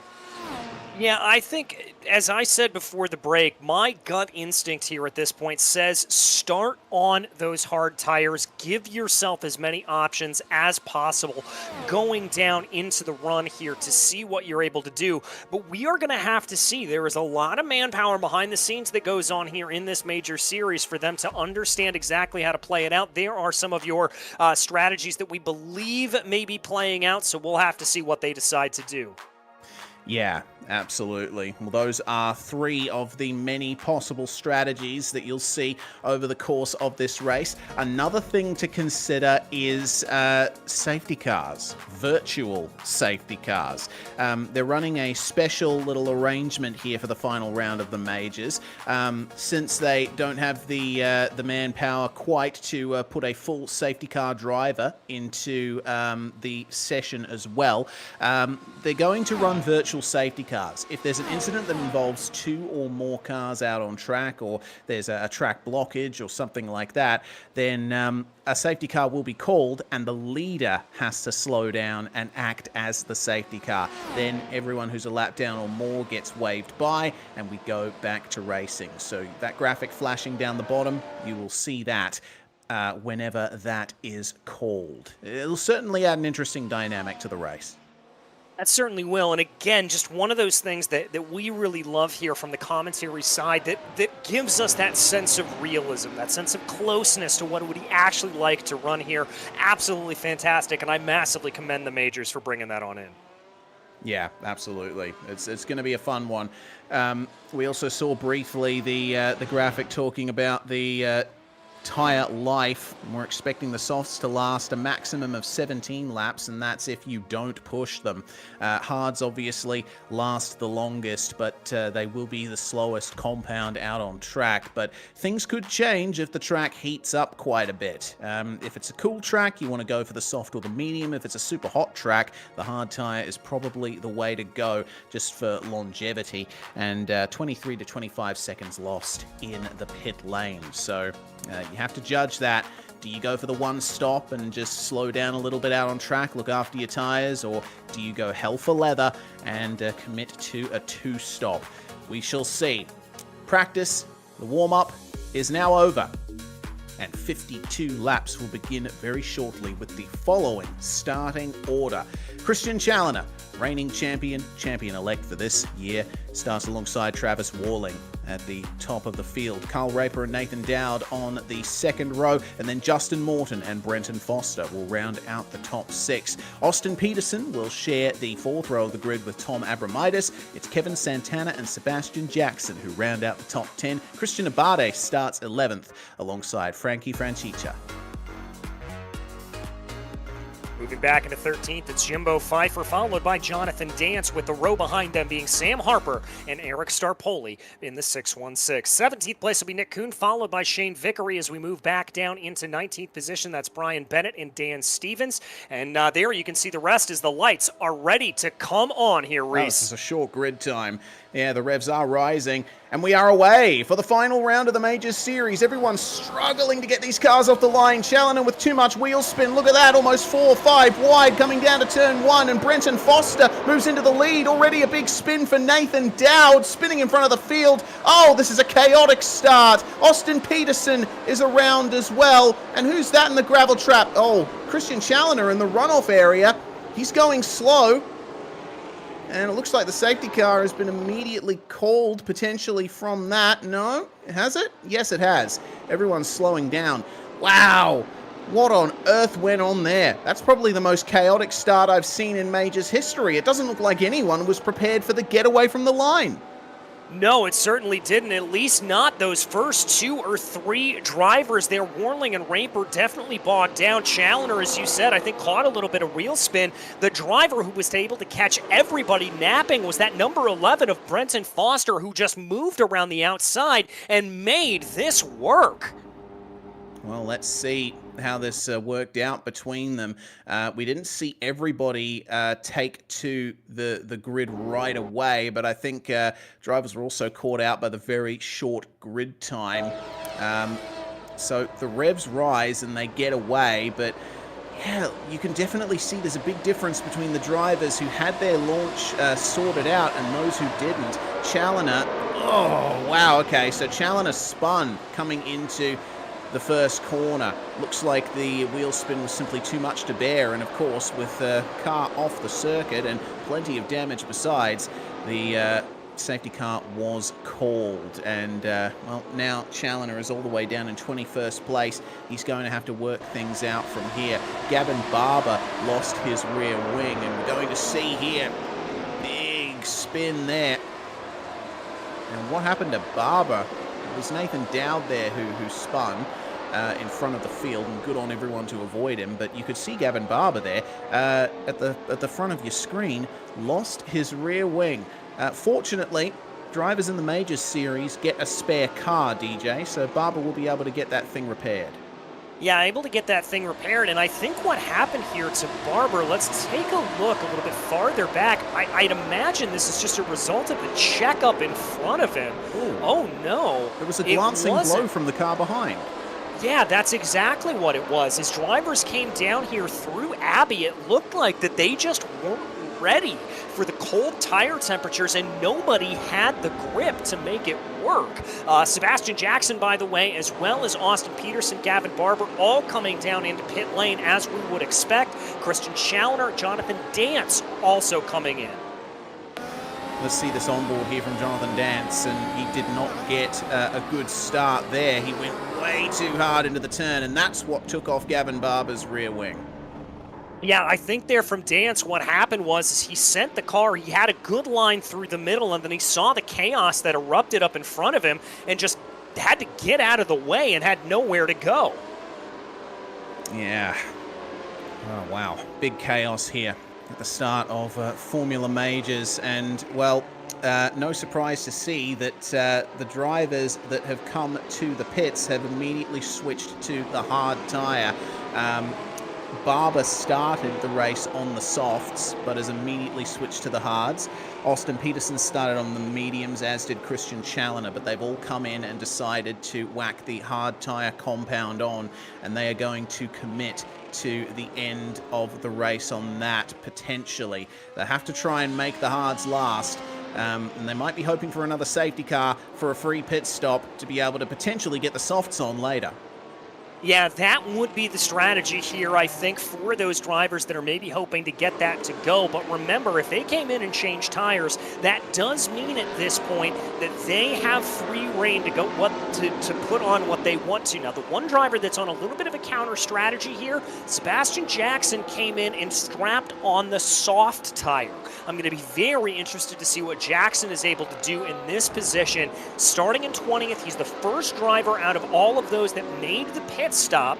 He had a quick pit stop time of 5.1 seconds. He maybe will be able to be in the catbird seat. Yeah, potentially. Keep an eye on Sebastian Jackson to see if he makes his way forward. Everyone else has decided to stay out on track, and there's a nice variance in tyre strategy here Foster is on the medium tyre. Travis Walling in second on the hards. And it's a scattering of mediums and hards throughout the field until you get to Daniel Stevens and Jason Lottridge in 14th and 16th. They are on the softs as well. So keep an eye out for them to potentially start moving forward if they can get that going. I would get the feeling that the safety car is ending now, and we should be getting going at the end of this lap. Brenton Foster goes for it on the hanger straight, and we are back to racing here in Formula Majors at Silverstone. And Foster gets away very nicely through the final couple of corners to start the third lap. Already Carl Raper trying to make moves. He bangs wheels with Tom Abramatis coming through club. Easy does it. Spin. Meanwhile, for Travis Walling, he manages to stay off the track. Everyone goes on by him. And once again, it's the start of a race going terribly for someone. Oh, there's debris on the start-finish straight. We've had another spinner. That's Jimbo Pfeiffer, who's lost his rear wing. That is the worst possible way to get this going, and he is crabbing hard. Yeah, I think that's potential suspension damage there for Pfeiffer. I think in the case there of Travis Walling, though, that was simply a matter of those hard tires just not being up to temperature and trying to push a little bit too hard. We've got another car off into the barriers there. Foster That's spins. Austin Peterson. The leader spun at Luffield. Brenton Foster's off the circuit too. Wow, once they've gotten into racing conditions, it seems like everyone is having issues getting up to speed. Foster falls down to 12th place. Tom Abramatis is your new leader. I've got to put this onto these hard and medium tires here, Reese. They are just not used to the way they've handled. They have been going out on the soft ones. More chaos in the background. Harper around, and he has hit the tire bundle. He has lost his rear wing now too. We saw such great performances in qualifying from all these drivers. They look like completely different human beings in this race. Oh, and we've got another car spearing off now. Shane Vickery, Francicia going off to the outside. My goodness gracious. This has been a very messy start to this race. We are not three laps into this race, and we've seen pretty much most of our contenders for the win go. Oh my goodness, all right. Easy does it coming into club. That was Sebastian Jackson who got speared off the circuit there, and Shane Vickery had to take avoiding action to avoid running into him. Okay, let's try and calm things down a little bit, shall we? Hopefully the tires are up to temperature by now, and we can get some clean racing going on. Pfeiffer is still out on circuit at the moment with no front wing on his car, and he's going to have to bring that one back into the pits very shortly. But for the time being, the battle is between these three, Abramatis, Raper, and Morton.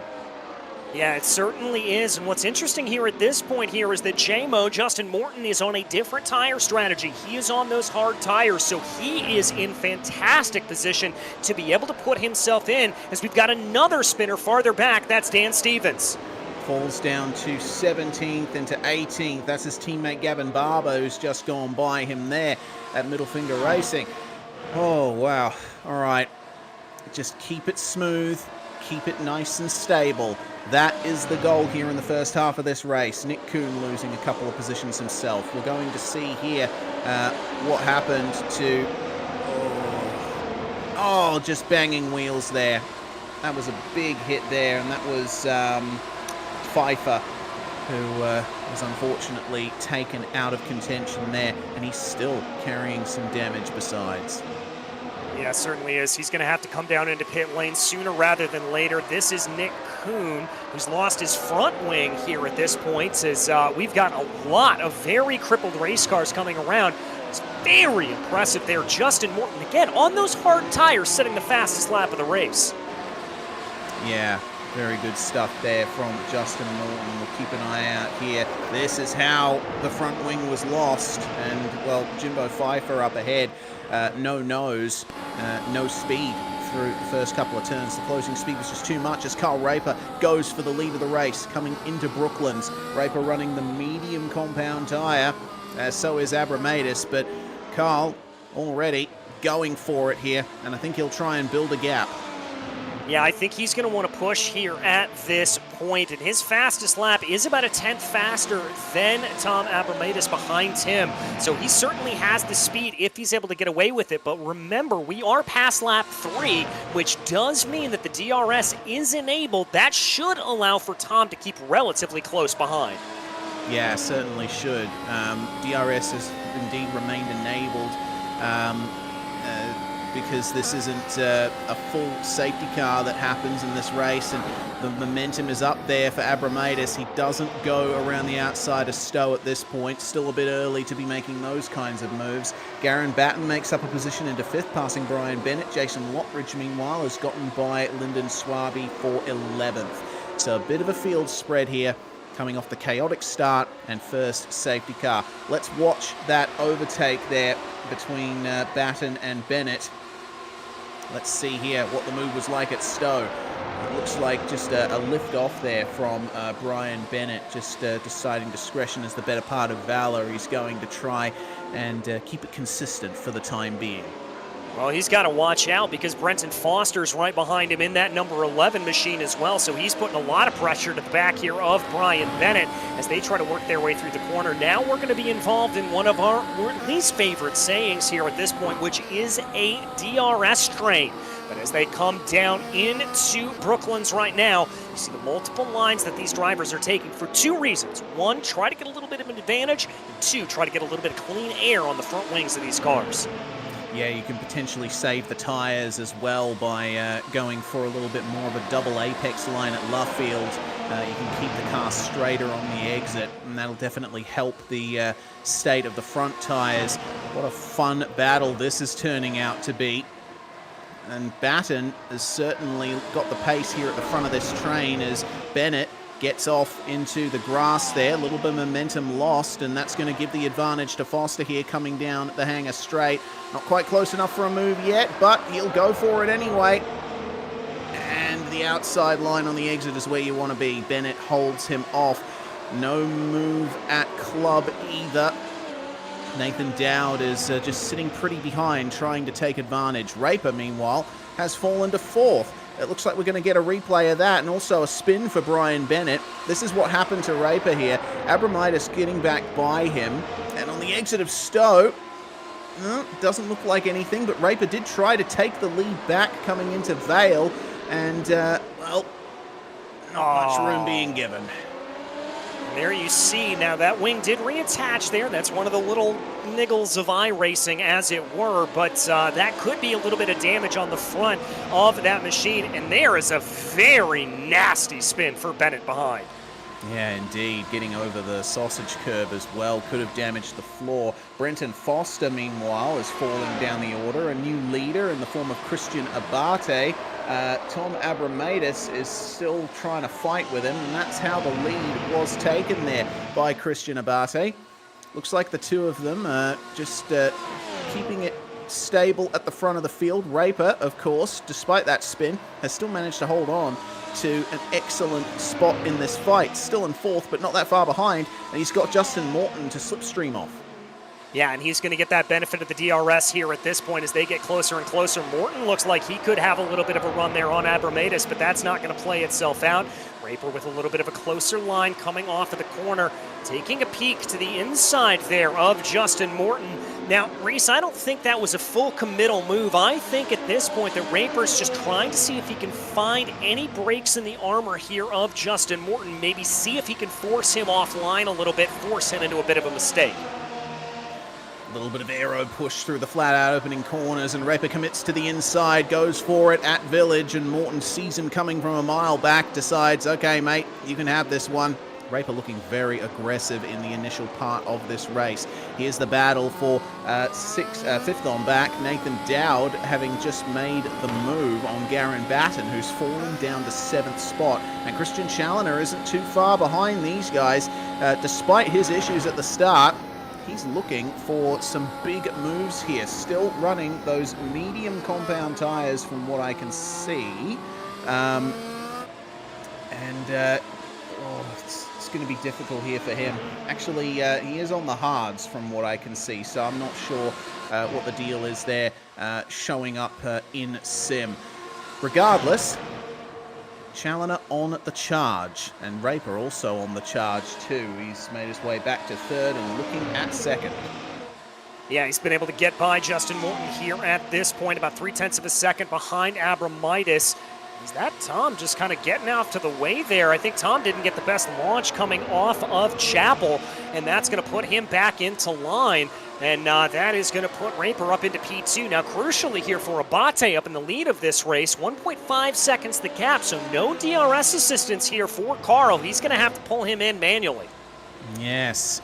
I get the feeling Abramitis, he sort of let his teammate get away from him. Maybe he was playing rear gunner for a couple of seconds there, and just allowing him the gap, and he'll be able to manage that from there.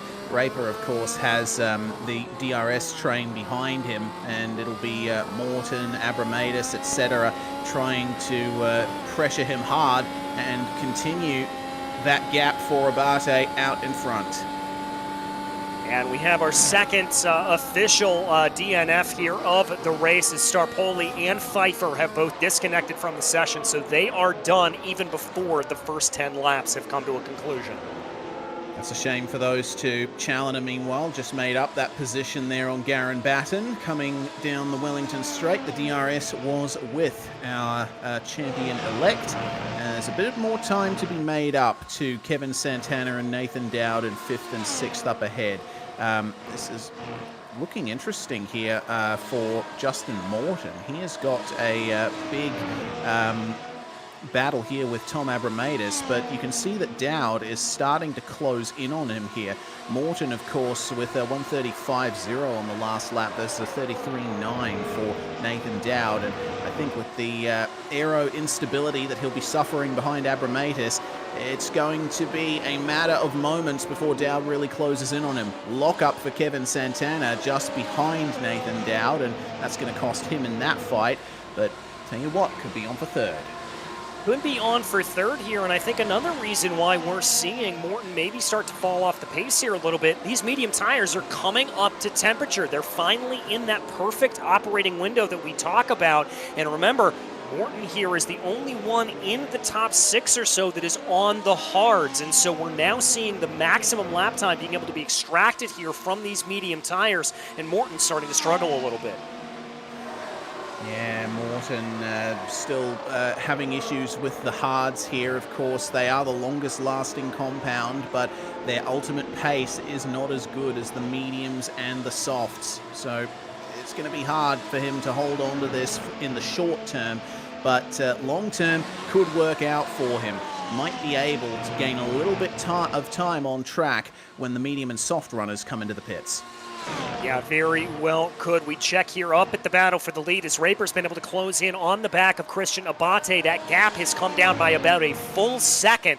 Raper now fully able to use that DRS as you see it flick open there down the hanger straightaway. And a little bit of a weave there from Abate. Here comes the move up to the inside for Raper, but he's got to get out of it as Abate shuts the door. Yep, nothing doing for Carl Raper at the moment. Tom Abramitis, meanwhile, has fallen out of the top 3. He got a poor exit from Chapel, and now Morton and Dowd have both moved by him for the last 2 spots in the top 4. Now, the issue for Carl Raper is, can he look after those medium compound tires? He's on the same compound as Abate, but Christian has the advantage of there being no disturbed air in front of him. He can look after those fronts, which are so important at Silverstone. So many fast corners. You need a pointy car around this place. Yeah, you really and truly do. Big wiggle there as we jumped on board with Raper, and there you see Abate frankly doing what I would recommend here, just trying to break the draft as much as possible down the Wellington Straight. Abate almost taking on what we call the dragon move, just trying to weave a little bit to break that. Now, that is perfectly legal. He is allowed to make that move as long as it is not in reaction to what the other driver is doing. Yeah, so Abate is safe for the time being, but increases the challenge for Raper here to try and make his way by. Let's see what the exit is like from the Beckett's S's. Raper has been looking consistently like the fastest driver in the top 3 for the time being, and that's a poor exit for Abate.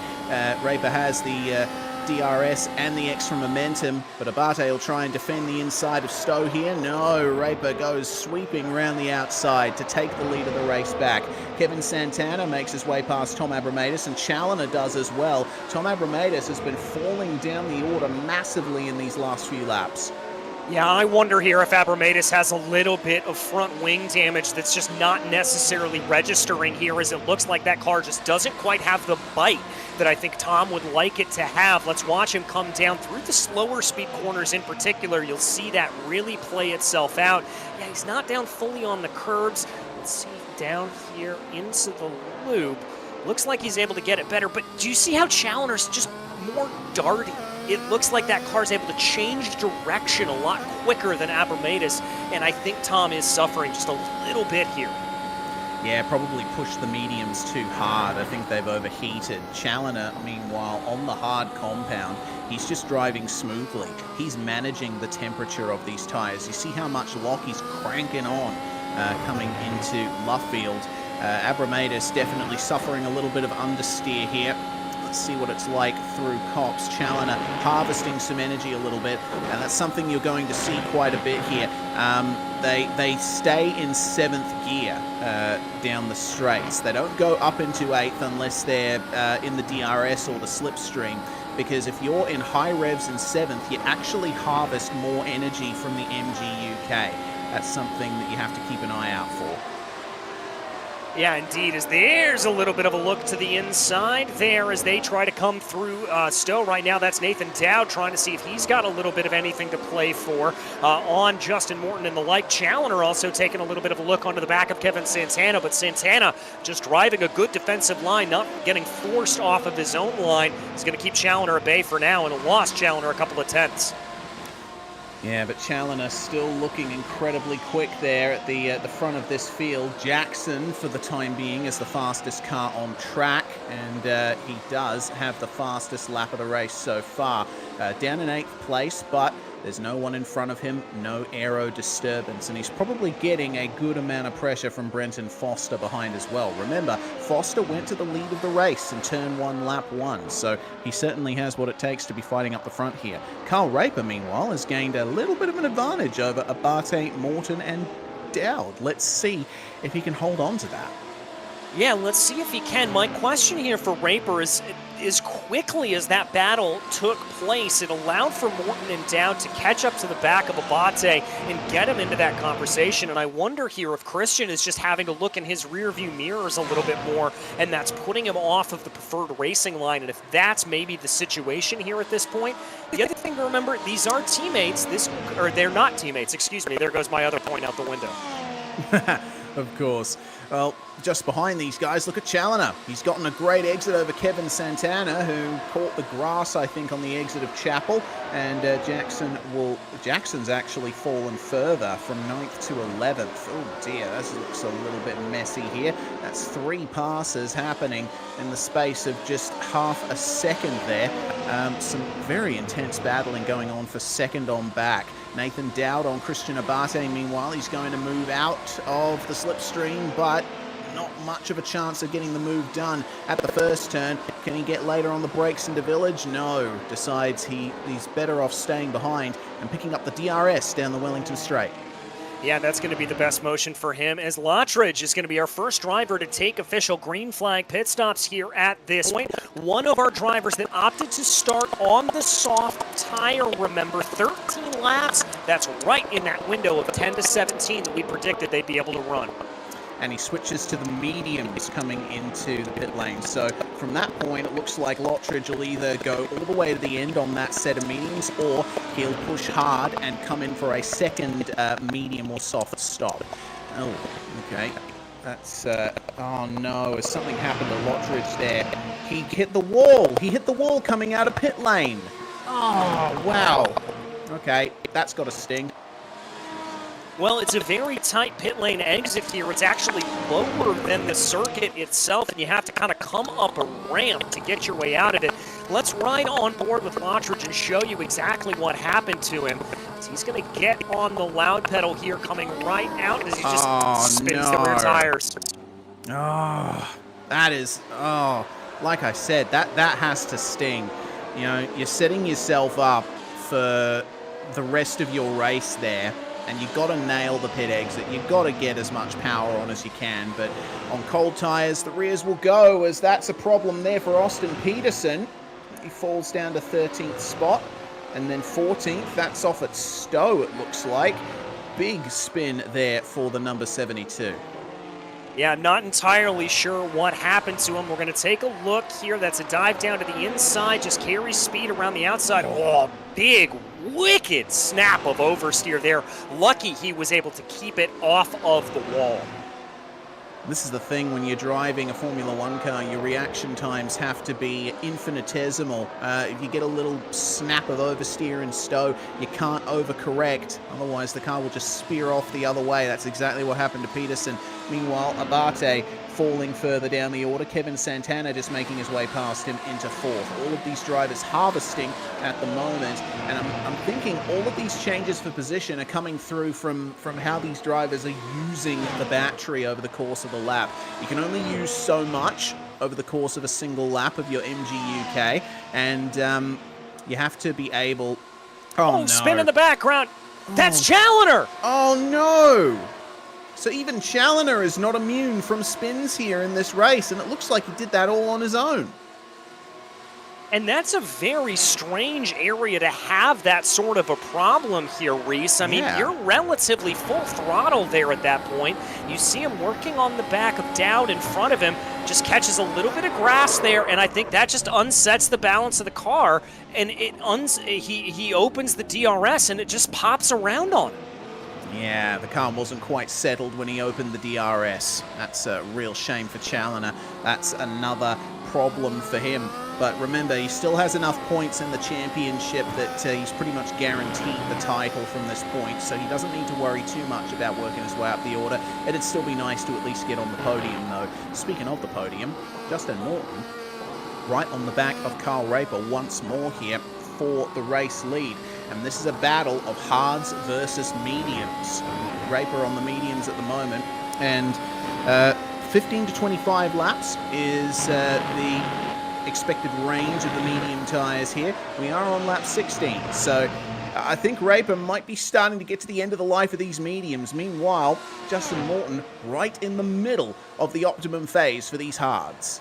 Well, remember what you kind of speculated about not too long ago here, Reese, and that was Raper really pushing those medium tires as hard as possible through the early stages of this stint, trying to build as much speed as possible. As Morton takes a look to the outside around Stowe, I think he took the life out of him, and Morton has just done a better job conserving his tires. Yes. Also of benefit, I think, to everybody is that the track temperature, as you saw, has fallen to 36 degrees Celsius. So it's going to work out nicely for the drivers that are still on the softs. They can make them last a tiny bit longer there.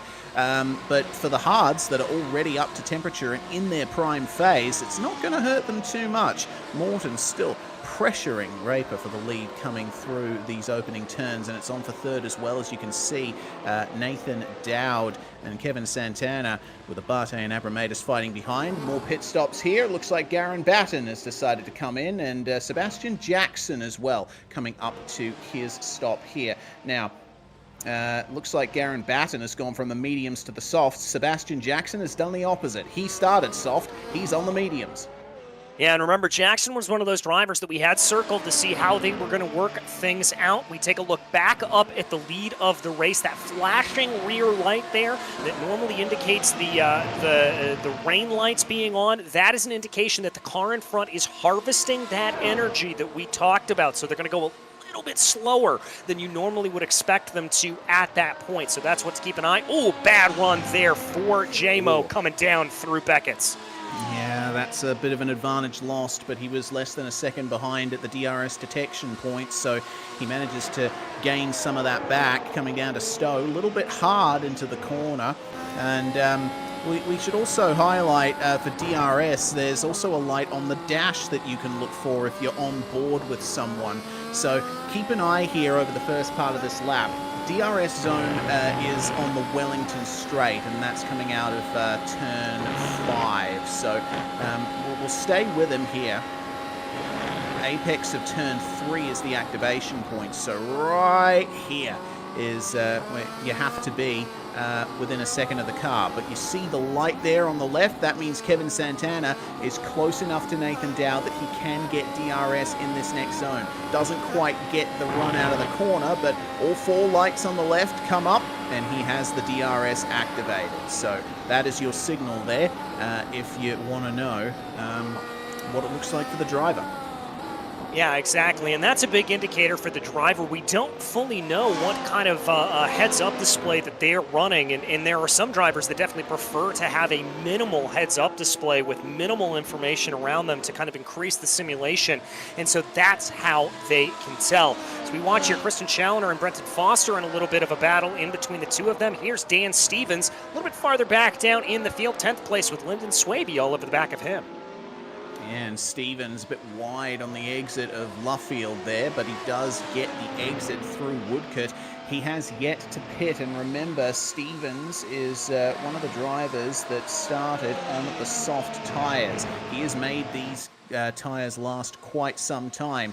And I tell you what, considering that he started down in 20th, he's had a pretty good run of it. He's been able to keep the car relatively clean. Here's the battle for fifth, sorry. Christian Abate and Tom Abramadis, both medium runners right now. They have yet to pit themselves. Christian Challoner has come in for a fresh set of tyres, I believe. Yeah, he has visited the pits. So we'll see what happens from there. Challoner, did he start on the mediums and is now on the hards? Correct. Yes, he did. Remember, he came in as a result of that spin on the opening lap and under the virtual safety car conditions. True. My put apologies. himself on that alternate strategy. So that's going to be interesting to see how that plays out for Christian. Yes, I wasn't looking at the amount of laps he had done. So we'll leave that for now. It looks like Abramadis gets past Abate, and the laps are starting to come back here to Tom. He certainly had it in for the win early on, but was pushing those mediums a bit too hard. He'll probably make them a few more laps before he decides to come in potentially for hards. Morton, meanwhile, started on the hard tyres, and we talked a bit before, DJ, about the dichotomy here between hard and medium for Morton and Raper, and it looks like it's going to work out here for Morton, harvesting heavily as Carl Raper down the hanger straight and just lets Morton go into the lead. Yeah, lets him go there. I think that's a good call for Raper. As we said, we kind of suspect that he may have used up those tires a little bit earlier on in the session. Better at this point not to fight, not to waste time. They have a 2-second gap back to Dowd and Santana here at this point, and you might as well just try to extend that as much as possible. Yeah, indeed. The fighting continues here for Daniel Stevens. He's got a nice advantage over Austin Peterson. Will he come into the pits this time around? It looks like no. He's going to stay out for at least one more lap on these softs. He's really making them last. Yeah, he's really making them last here, and I'm very, very impressed. Remember, we speculated that the end of that pit life, or the end of the tire life here, was going to be about lap 17. He has gone well past that as Santana takes a little bit of a look down to the inside of Dowd going into Brooklands. That didn't play out, but the more he does that, the more he's going to get into the head there of the driver, the number 7. Yeah, if you can stick your nose in and move around in the mirrors of the car in front of you, the driver ahead will likely be psyched out a little bit, and it'll be that little bit of a distraction that you might be looking for to make you move past. But, oh no. Okay, that's Brenton Foster. Oh dear, Foster was running solidly in the top 10, but I think we might have to add him to the retirements list potentially. He hasn't taken his spare car yet, from what I can see, so he might be able to get back out there, but it'll cost him a few laps. It was the exit of Luffield. Oh, just a little bit of a snap, and he overcorrected right into the barrier. Yeah, and again, that just a big, big snap of oversteer, a little bit of wheel spin coming back to bite him there. Oh, as here comes Dowd down into pit lane. Okay, Nathan Dowd running third, and he was executing the first part of this race very nicely, wasn't he? Started fourth and was solidly in there. Abate follows him in. Now, both of these drivers started on the medium tyres. We shall see what tyres they switch to. No surprise to see that Dowd has gone for the hards, and so has Abate. So they are going long here in the middle or potentially final stint of the race. It'd be interesting to see if they can make those hards last all the way to the end. I mean, it's going to be about 30 laps here at this point. That's right at the end of what we estimated here on the life on these tires are going to be. Dan Stevens obviously proving that you can make them last a little bit longer than we thought, as he's working on lap 21 of a stint on those soft tires. Yeah, looking at the lap times, he's certainly not got any advantage over Austin Peterson here, who goes through on DRS coming into Brooklands corner. That is Stevens now back into 10th spot, corrected 11th, considering everything that's gone on for drivers in the top 10. So I think Stevens will have to come in, in the next lap or two, because I think those softs are truly done. I mean, the track temperature has stayed at 36 Celsius, so you can make those softer tyres last a tiny bit longer. That's probably why Stevens has been able to commit, but the pace difference is just too great at this point. Yeah, and our producer here, Jay Kennedy, made a very good point that part of the reason why Stevens has been able to make this work a little bit longer is he did have those 2 laps under virtual safety car conditions to be able to help him along a little bit, and so that'll help extend the life of that tire. Now, that's a very good point, but what Stevens is doing here is impressive regardless of that VSC time. Well, he's going to face off against Jonathan Dance here, who goes all the way off the circuit coming into club and moves back behind Garen Batten, who himself is going to have a go at Stevens into the first couple of corners. Side by side, Stevens holds it, but he has to lift off and let them go. I'm amazed that he's still managed to make it work here. Potentially, he's staying out as long as he can on the softs and will flick to the medium tyres. Did he just disappear? No, Stevens! Okay, yeah. I mean, you could see a little bit of graining on those soft tyres. I think he has to come in now. Yeah, I mean, that wasn't really under max power there at that point. That wasn't really a point where we got the wheel spin. That was just the rear tires absolutely giving up on him. I think that is the indication here for Stevens that he has got to come down into pit lane and change over. Yeah.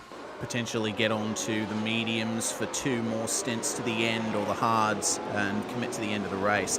There's a little bit of a tighter line on the way out, and you see he's just off the racing line where all the rubber's been laid down. That would have resulted in potentially, a big uptick in the torque as Carl Raper comes into the pits.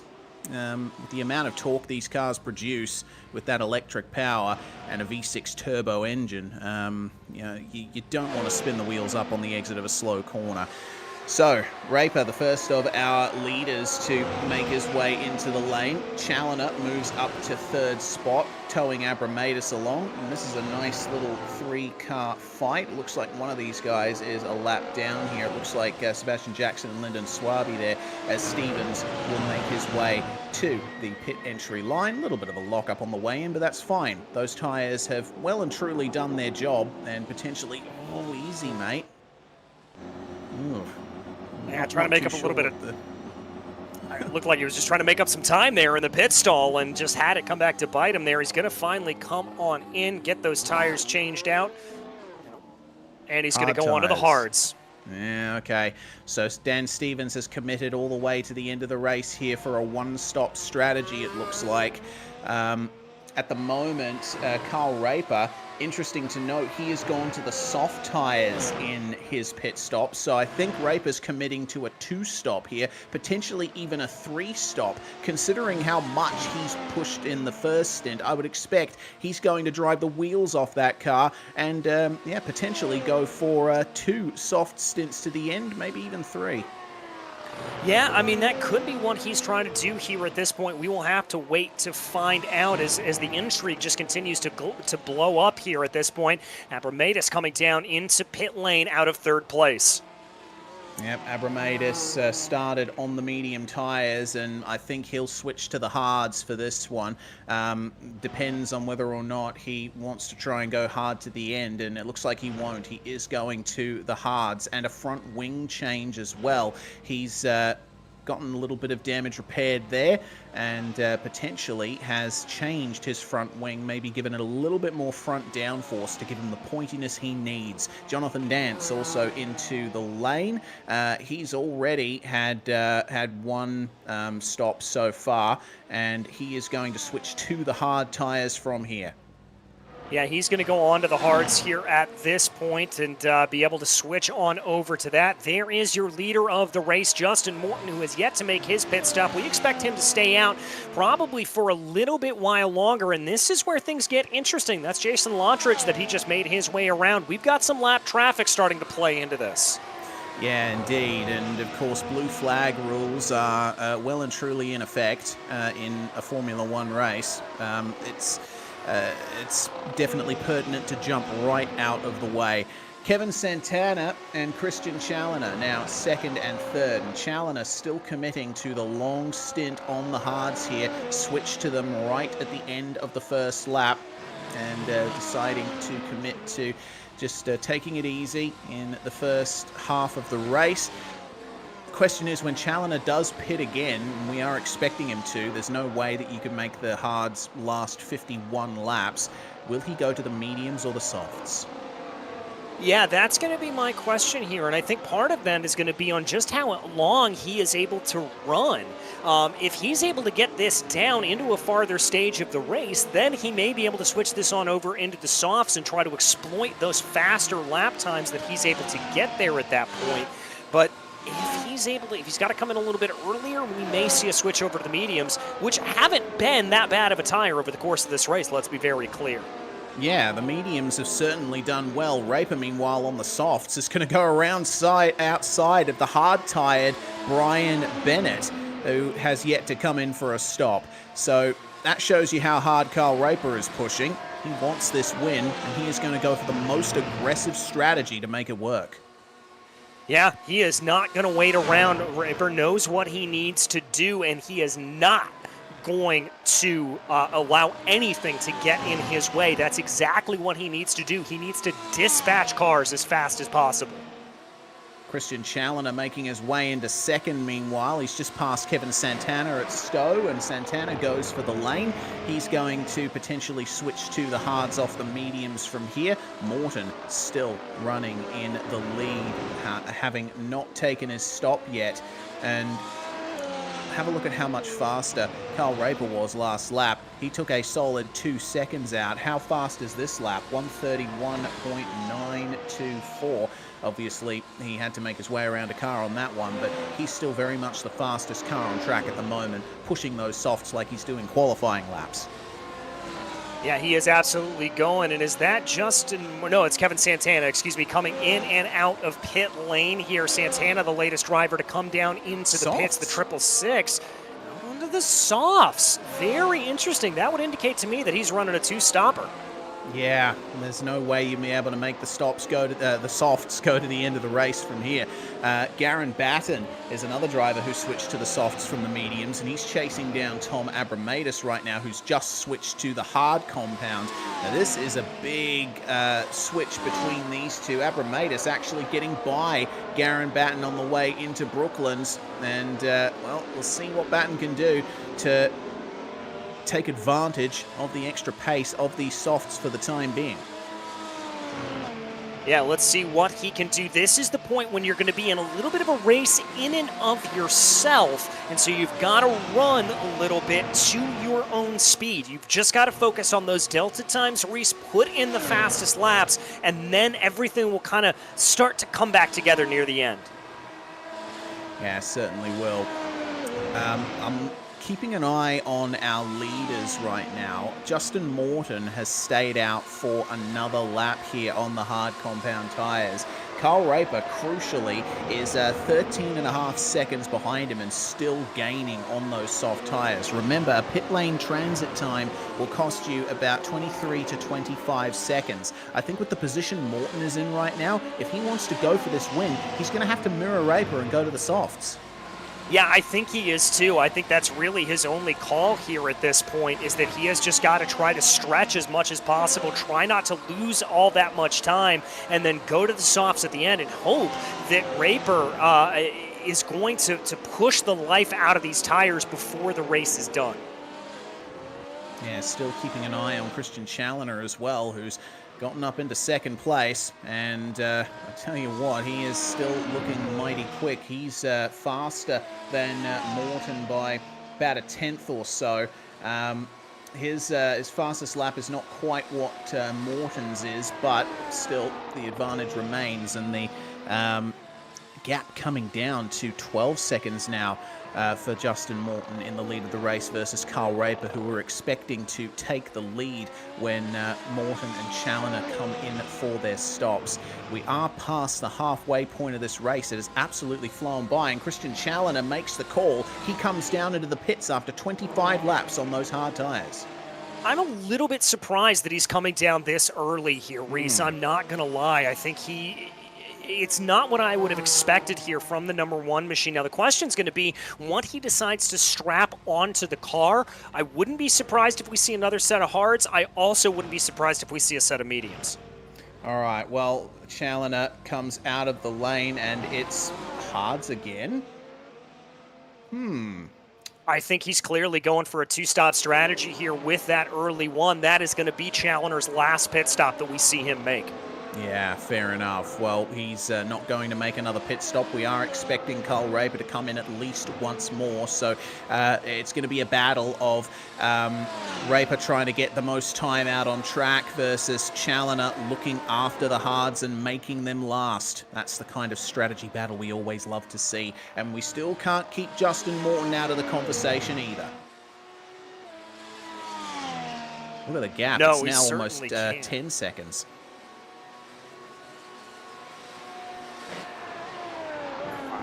Sorry, DJ. This is getting this is getting absolutely fascinating. I'm trying to run numbers here to try to see how this is going to break down. That's the kind of race that we've got going on. Yeah, absolutely. Get your calculators out. Do up a spreadsheet potentially. This is going to turn out to be quite an interesting end to this race. Carl Raper's ultimate pace has slowed down just a little bit. I think he's past the prime phase of those softs at the moment, and he's just going to try and make them last. This is new versus worn hard tires there. Tom Abramadis getting past Austin Peterson, who's been on those tires for going on 27 laps now. Peterson's going to keep out of the pit lane for at least one more lap, and Kevin Santana is now the fastest car on track, 131.7 on his fresh set of softs. Yeah, so he's going to be able to put down some very, very quick laps here at this point. A personal best there for Santana, as you can imagine, and one of the faster times that we've been able to see outright here at this point. Raper still holding on to, I believe, the fastest lap of the race with a 131.1. Santana about 0.6 of a second behind that. Yeah, Kevin Santana. He's certainly run very nicely in the first part of this race. One of the drivers to mostly stay out of trouble. Also give a shout out to Brian Bennett, who's one of the three drivers in this field yet to take a stop running hard tires. Bennett's made his way up to third for the time being, and let me just see how far behind he'll potentially fall. I think he's actually still in a really good position, considering you lose maximum of about 25 seconds coming through the pits. As things stand, he'll come out around Christian Challoner and Abate as well. Yeah, I think that's about where he'll come out. Now, Abate, I would have to imagine the majority of those drivers around him are probably on that one-stop strategy to the end here at this point. And so he's going to come out with fresher tires than them, may be able to make that switch on over to the mediums. That'll give him an advantage at that point in the battle, and could see him be able to pick away a top 5. Yeah, it wouldn't be advisable to go to the soft tires at this stage if you were to pit around here. Medium's probably the way to go there for Brian Bennett. Speaking of Bennett, he's actually starting to face off against Nathan Dowd and Kevin Santana. Dowd is on new hard tyres, or relatively new, 9 laps old, and Kevin Santana on those 4-lap-old softs is coming into the pits for the first time. Lyndon Swaby for the second time. Nick Kuhn. Let's see what Lyndon decides to go to. I'd expect him to go medium for this second stint of the race. Nick Kuhn, meanwhile, spent 25 laps on the mediums. Swaby does go to the yellow shaded medium tyres. What about Nick Kuhn? He's already run the hard and the softs. He started on the hards, only lasted 4 laps on them before he had to come in with his front wing damage. That's a pit stop penalty. Black flag for Nick Kuhn. What's that for? Potentially exceeding the incident limit? I would imagine that would be a drive-through penalty. I think that's for pit lane speeding. Yeah, that's such a shame there. Brian Bennett then comes into the pits, and he will shed those hard tyres, and we expect go to mediums for his second and final stint, make them last 22 more laps. Still waiting on the pit stop from Justin Morton, who's been out there for 30 laps, and that is right at the end. Oh no, Bennett overshot the pit box there. That's going to cost him a huge amount of time there. That's at least a second lost, and Bennett will switch to the mediums, but is that any advantage he would have had gone as a result of not getting the run into the box correct? Oh, that was Kevin Santana leaving it to the last possible minute around Nathan Dowd. My goodness gracious, talk about fine margins. Yeah, that was a very aggressive move to the inside for Santana. Of course, he can afford to do that. He's running on the soft tyres and still only 5 laps old, so there's still a little bit more for those tyres to give. Let's see what happened here to the number 7 of, wow, that's the move. Look at how close Santana was to getting into the back of Nathan Dowd. Very late move to the inside, but he made it work, and he is starting to streak away now. Those soft tyres definitely proving their worth. Yeah, they certainly are here at this point. Santana just pushing away. Meanwhile, Justin Morton, I've got to give him credit here at this point. He is running absolutely flawlessly with the machinery he's got. He has limited Carl Raper's attack here at this point as much as possible. In 4 or 5 laps, Raper's only really been able to take about a second out of Morton's lead. Morton is doing exactly what he needs to do, and he's starting to enter into the territory here, Reese, where he may be able to go onto a set of softs and make them last to the end.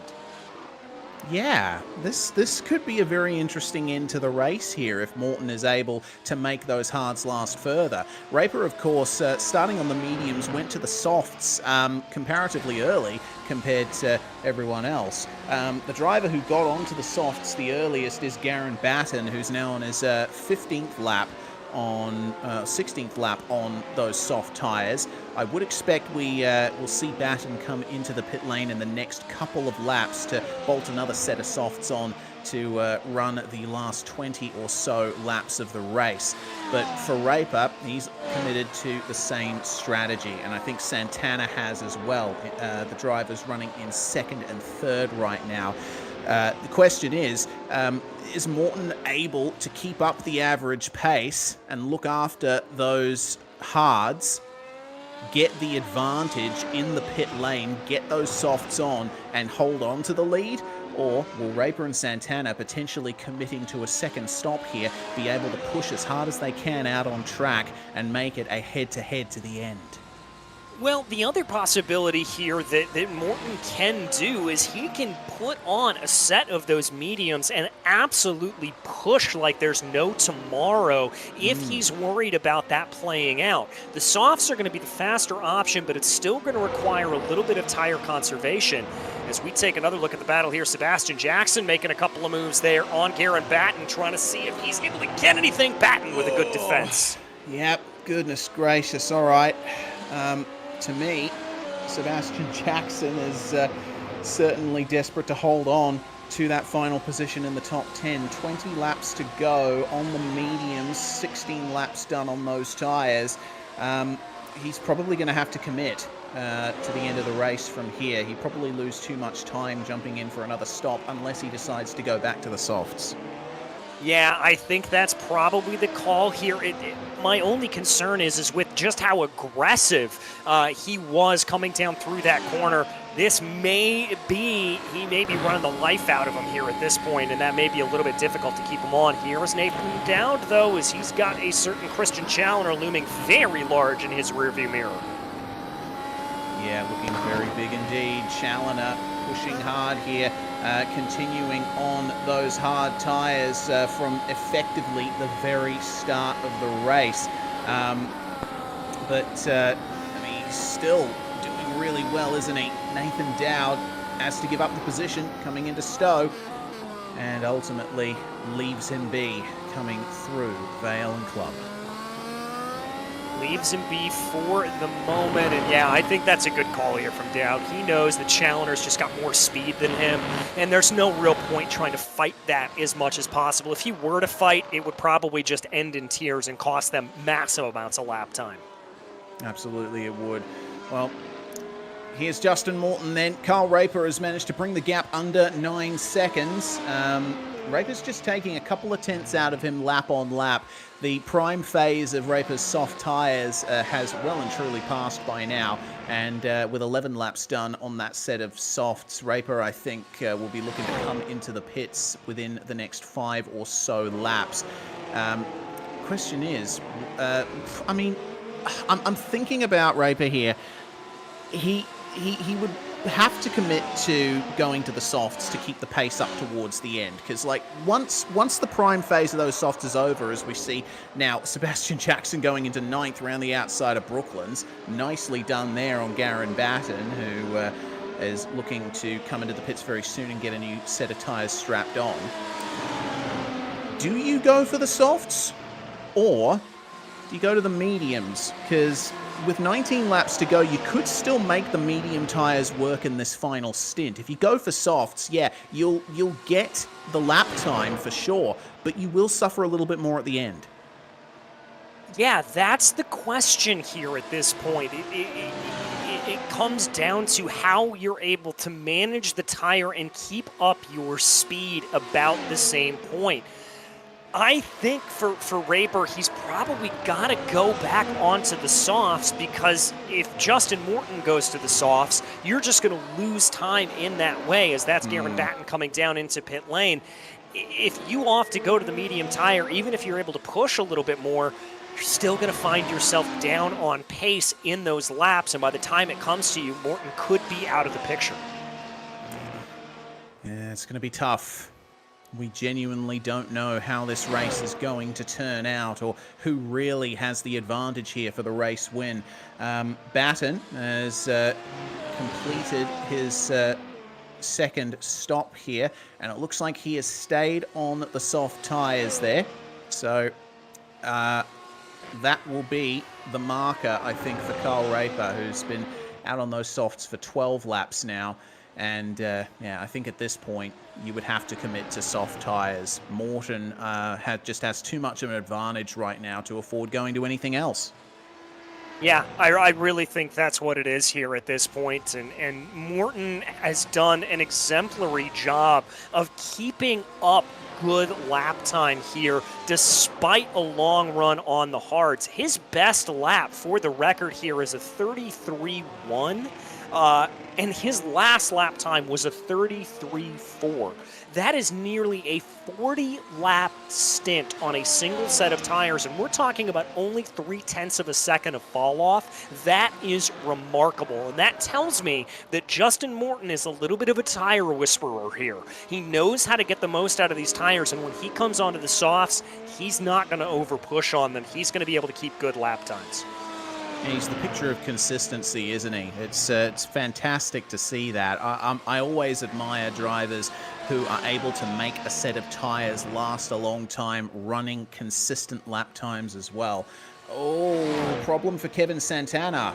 He has lost 2 spots. And he's only 10 laps into that soft tyre stint as well. I think potentially he's pushed a bit too hard, and those softs have gotten the better of him. Yeah, I think they have as well. Let's take a look at the replay here as he comes down into the corner, chucks it on in.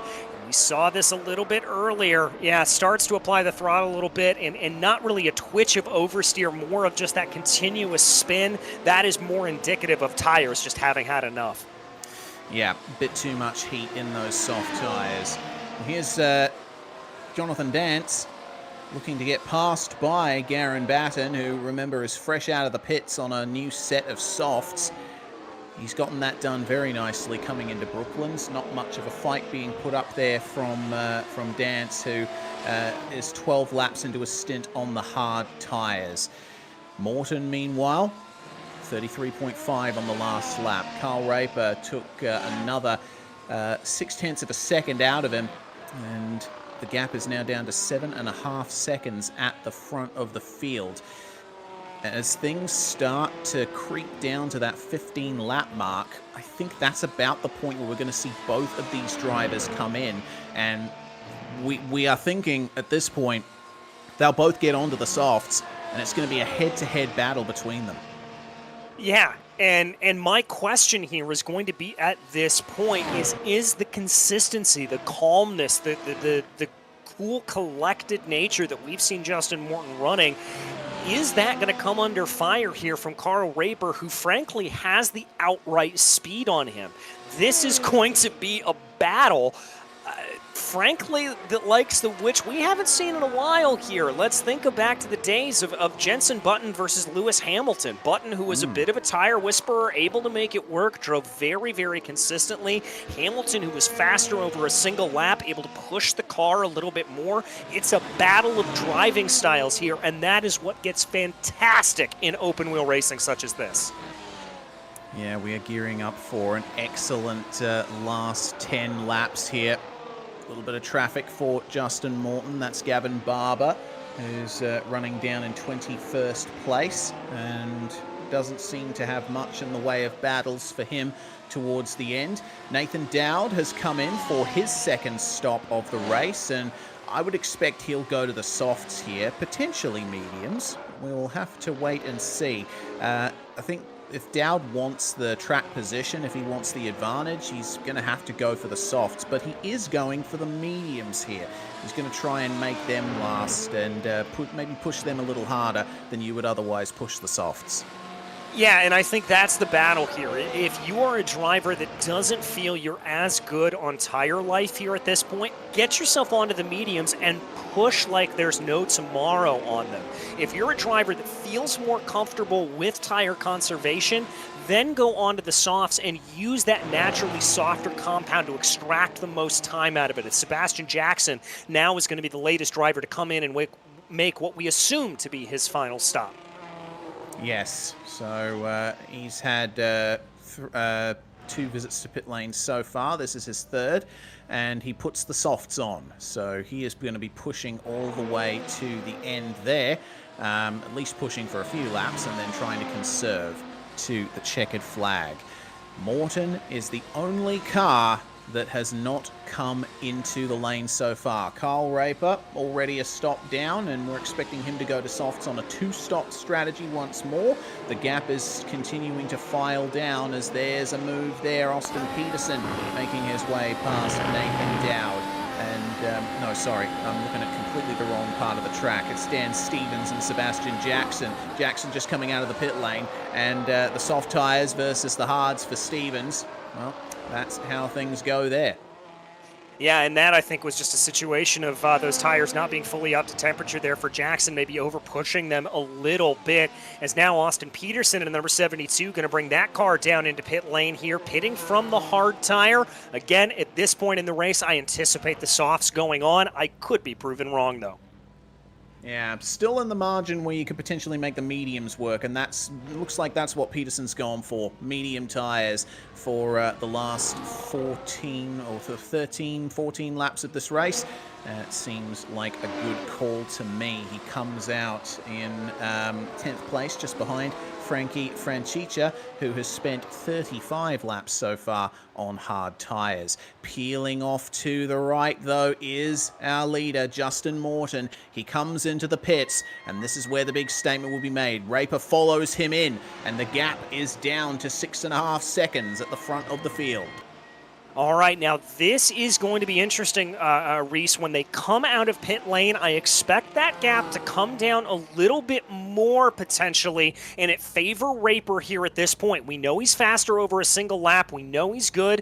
There's the mark for Justin Morton. He is going to go on to the soft tires just as we expected, and now he's going to get out and on his way. Raper down into pit lane, getting those tires changed. He's going to go on to the Red Ring soft tires, but a longer stop there to the tune of about 1.25 seconds. That's not great. That's going to put him on the back foot. Yeah, definitely is. And Challoner is going to move through to the lead as a result of that. 38 laps on the hard tires so far. And at this point, if you're Challoner, I think you have to commit. You have to go to the end on that set of tires. It's going to be old hards versus new softs. Yeah, this is going to be the battle here at this point. Challoner's got a gap of about 2.3 seconds. Let's see what he can do. Yeah, if Challoner's able to keep the pace consistently, I think, at the very worst, he'll finish third. But if he can hold on here, if he's been looking after these hard tires, and I think that he'll certainly have it nicely done here, coming through into the final 10 laps of the race. But we'll keep an eye out for the lap times from Justin Morton and Carl Raper. Kevin Santana is the outlier here in third spot. He's spent 14 laps on the soft tires so far. I would expect him to come in again very shortly and bolt another set of softs on to the end, but we shall see. Yeah, we'll have to see. Santana's a little bit of a wild card here. He's got 3 seconds over Carl Raper at the moment. Now, we're not going to have really indicative lap times here until everything works their way back around to start this new lap.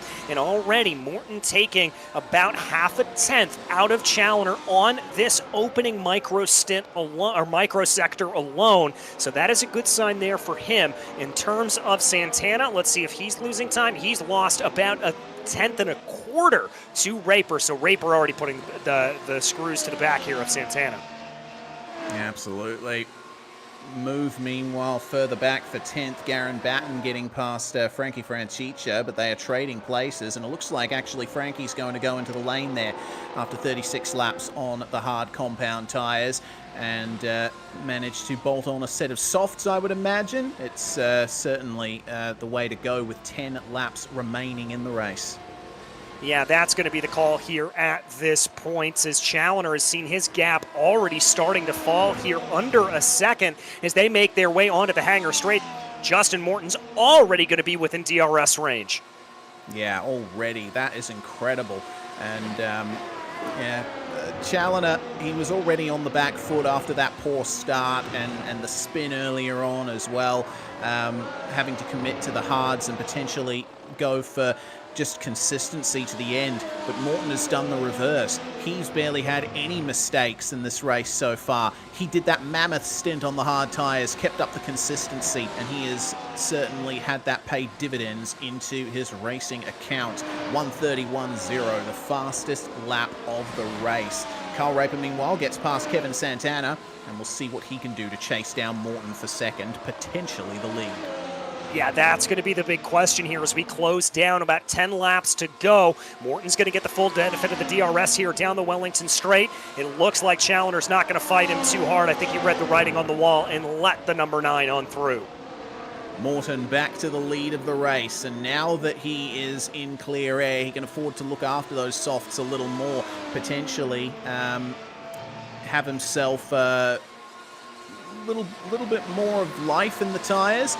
Raper is going to be pushing hard, trying to chase them down. But now that Morton doesn't have any dirty air in front of him, he can afford to just look after those tyres a little more and have a bit more to fight with at the end. Yeah, we'll have to see exactly how he decides to play this. I understand the impetus here for Morton to want to push a little bit and get by Challoner to put himself into that prime position and now maybe back off a little bit. That may be the call here from the number 9.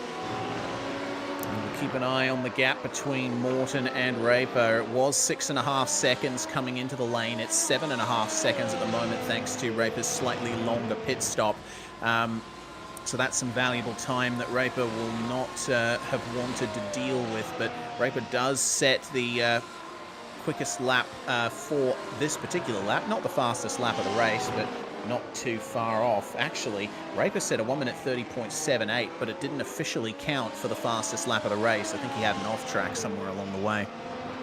Well, and this is another strategy here that Raper can employ. I mean, remember, we're dealing with about 17 incidents where you get that penalty, and if you're able to pick up some extra time by running an off-track or two and be still in conscious control of the car, run off track a little bit. Push to the limits here before you run afoul of the penalty. That is a strategy we've seen employed many a time here in the majors.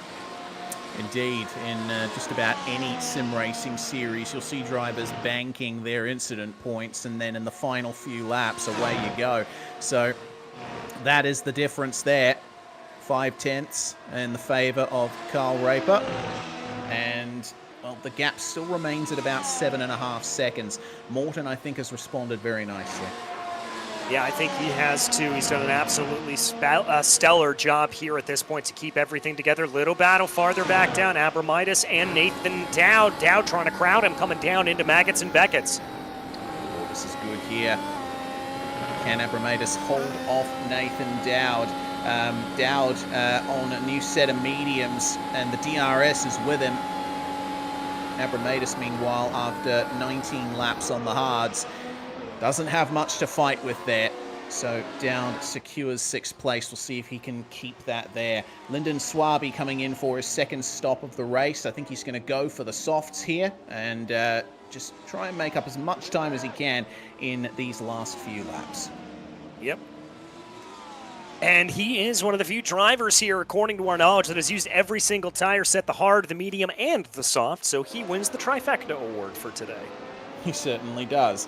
You don't often see that, drivers using all 3 tire compounds in a race, but sometimes you can make it work. You just need to make sure that you have everything going for you. Travis Walling, meanwhile, a replay for him. This is coming into the Beckett's S's, and he's already looking a bit interesting there through the first part of them, but just a little hint of oversteer, and that's a heavy hit. That's huge there for Walling.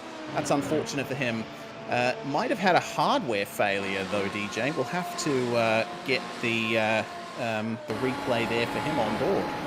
Well, let's watch here. He is a little bit offline. Watch the steering wheel. Yep, that's a hardware failure. That just absolutely take away there for that as he's going to bring his way on through. And we watch farther back down through the field here at this point. Everybody working their way up right now, trying to see what they are able to get done. Tom Abramitis in 7th place. Here they go. Abramitis coming down out of Stowe right now. Remember, Nathan Dowd able to get that move done on him not too long ago, so Dowd's going to be able to hold off into 6th place here at this point. And now the gap, frankly, between Raper and Morton has not come down nearly as much as we thought it would. It's holding at about 6.3 seconds.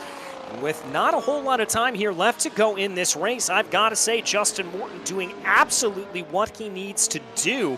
Now, he has not put down the absolutely stunning lap times that we've seen him be able to put down earlier, but crucially here, he is just managing this gap and doing an absolutely stellar job of it. At the last time of asking, he put down a 32.1. Now, Raper's time on the last lap was a 31.4, so about an 0.8 of a second difference there.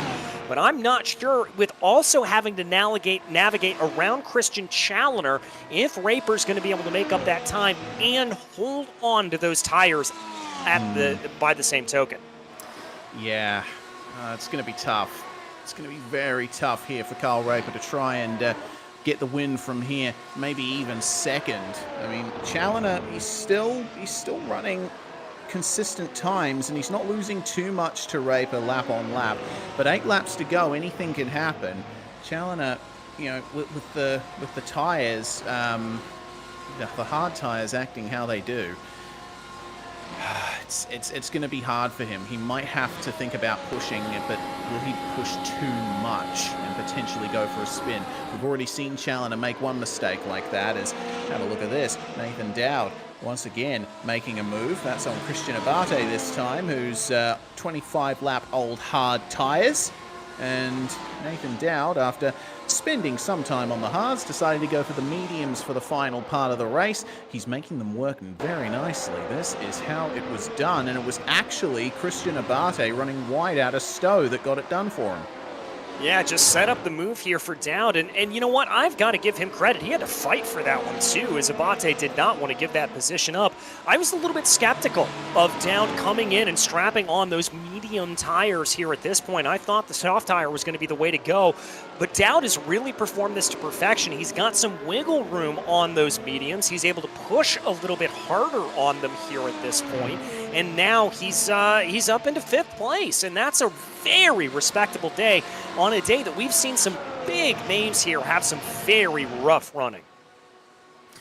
Yeah, I mean, I'm genuinely surprised that we saw so much chaos at the start of the race. I know that, you know, the Majors is a series to test drivers' versatility, and so it's a different car track combination, a different event emulation every single round.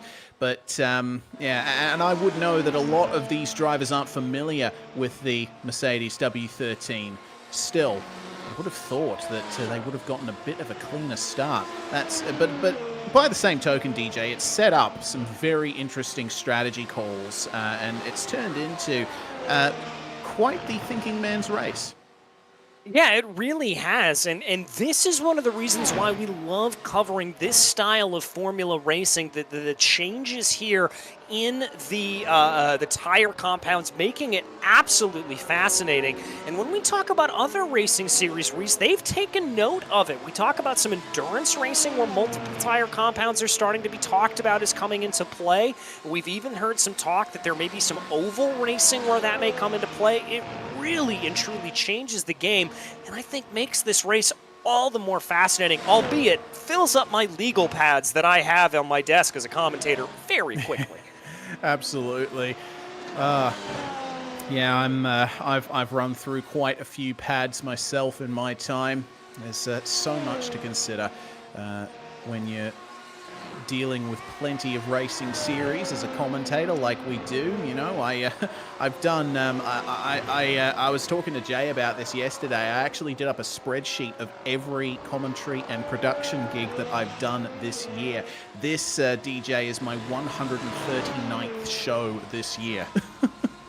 I don't want to know what my numbers are here at this point. I mean, when I'm out on the road, I'm doing, 10 races a weekend. And that's not counting qualifying sessions and practice sessions and all of that. So I don't want to know what my numbers are.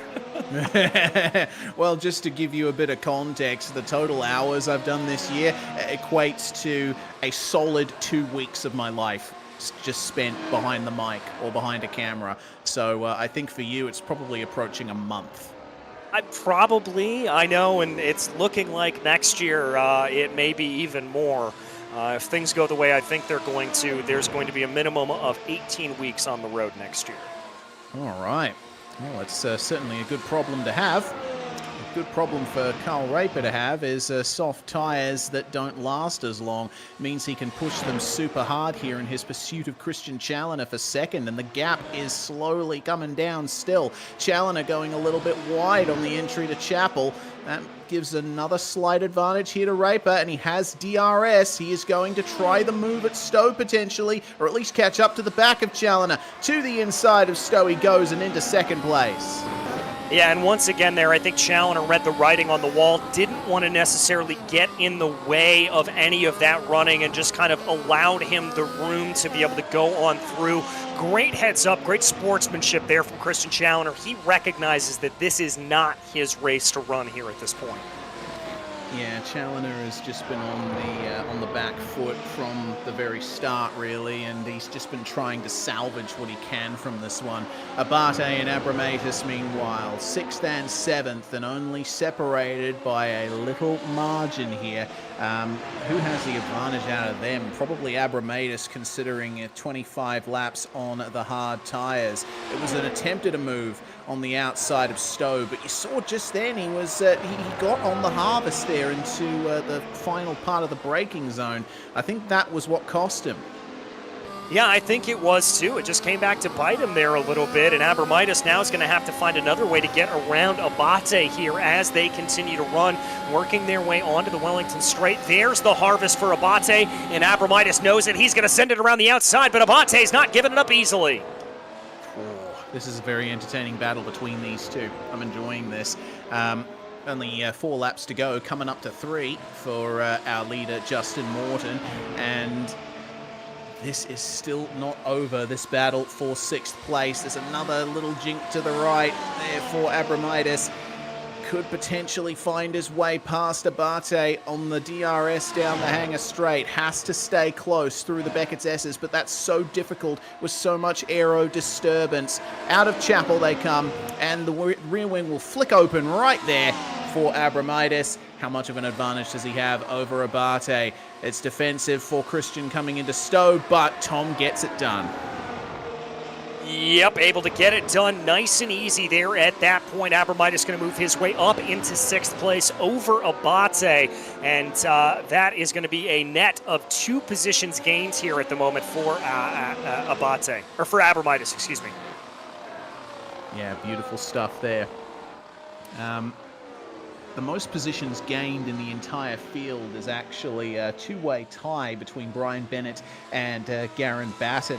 Bennett is facing off against Austin Peterson for 8th spot at the moment, and keep an eye on the gap here at the front of the field. It's down to 3.5 seconds with 2.5 laps to go. Carl Raper could potentially make it up here, but he's only been running a few tenths faster than Morton lap on lap. He's going to have to hope for a miracle here if he wants the win.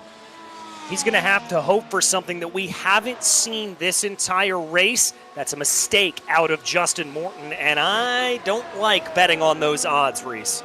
No, I don't either. It's been a super consistent drive from Justin Morton, and if he comes away with the win, he'll certainly deserve it.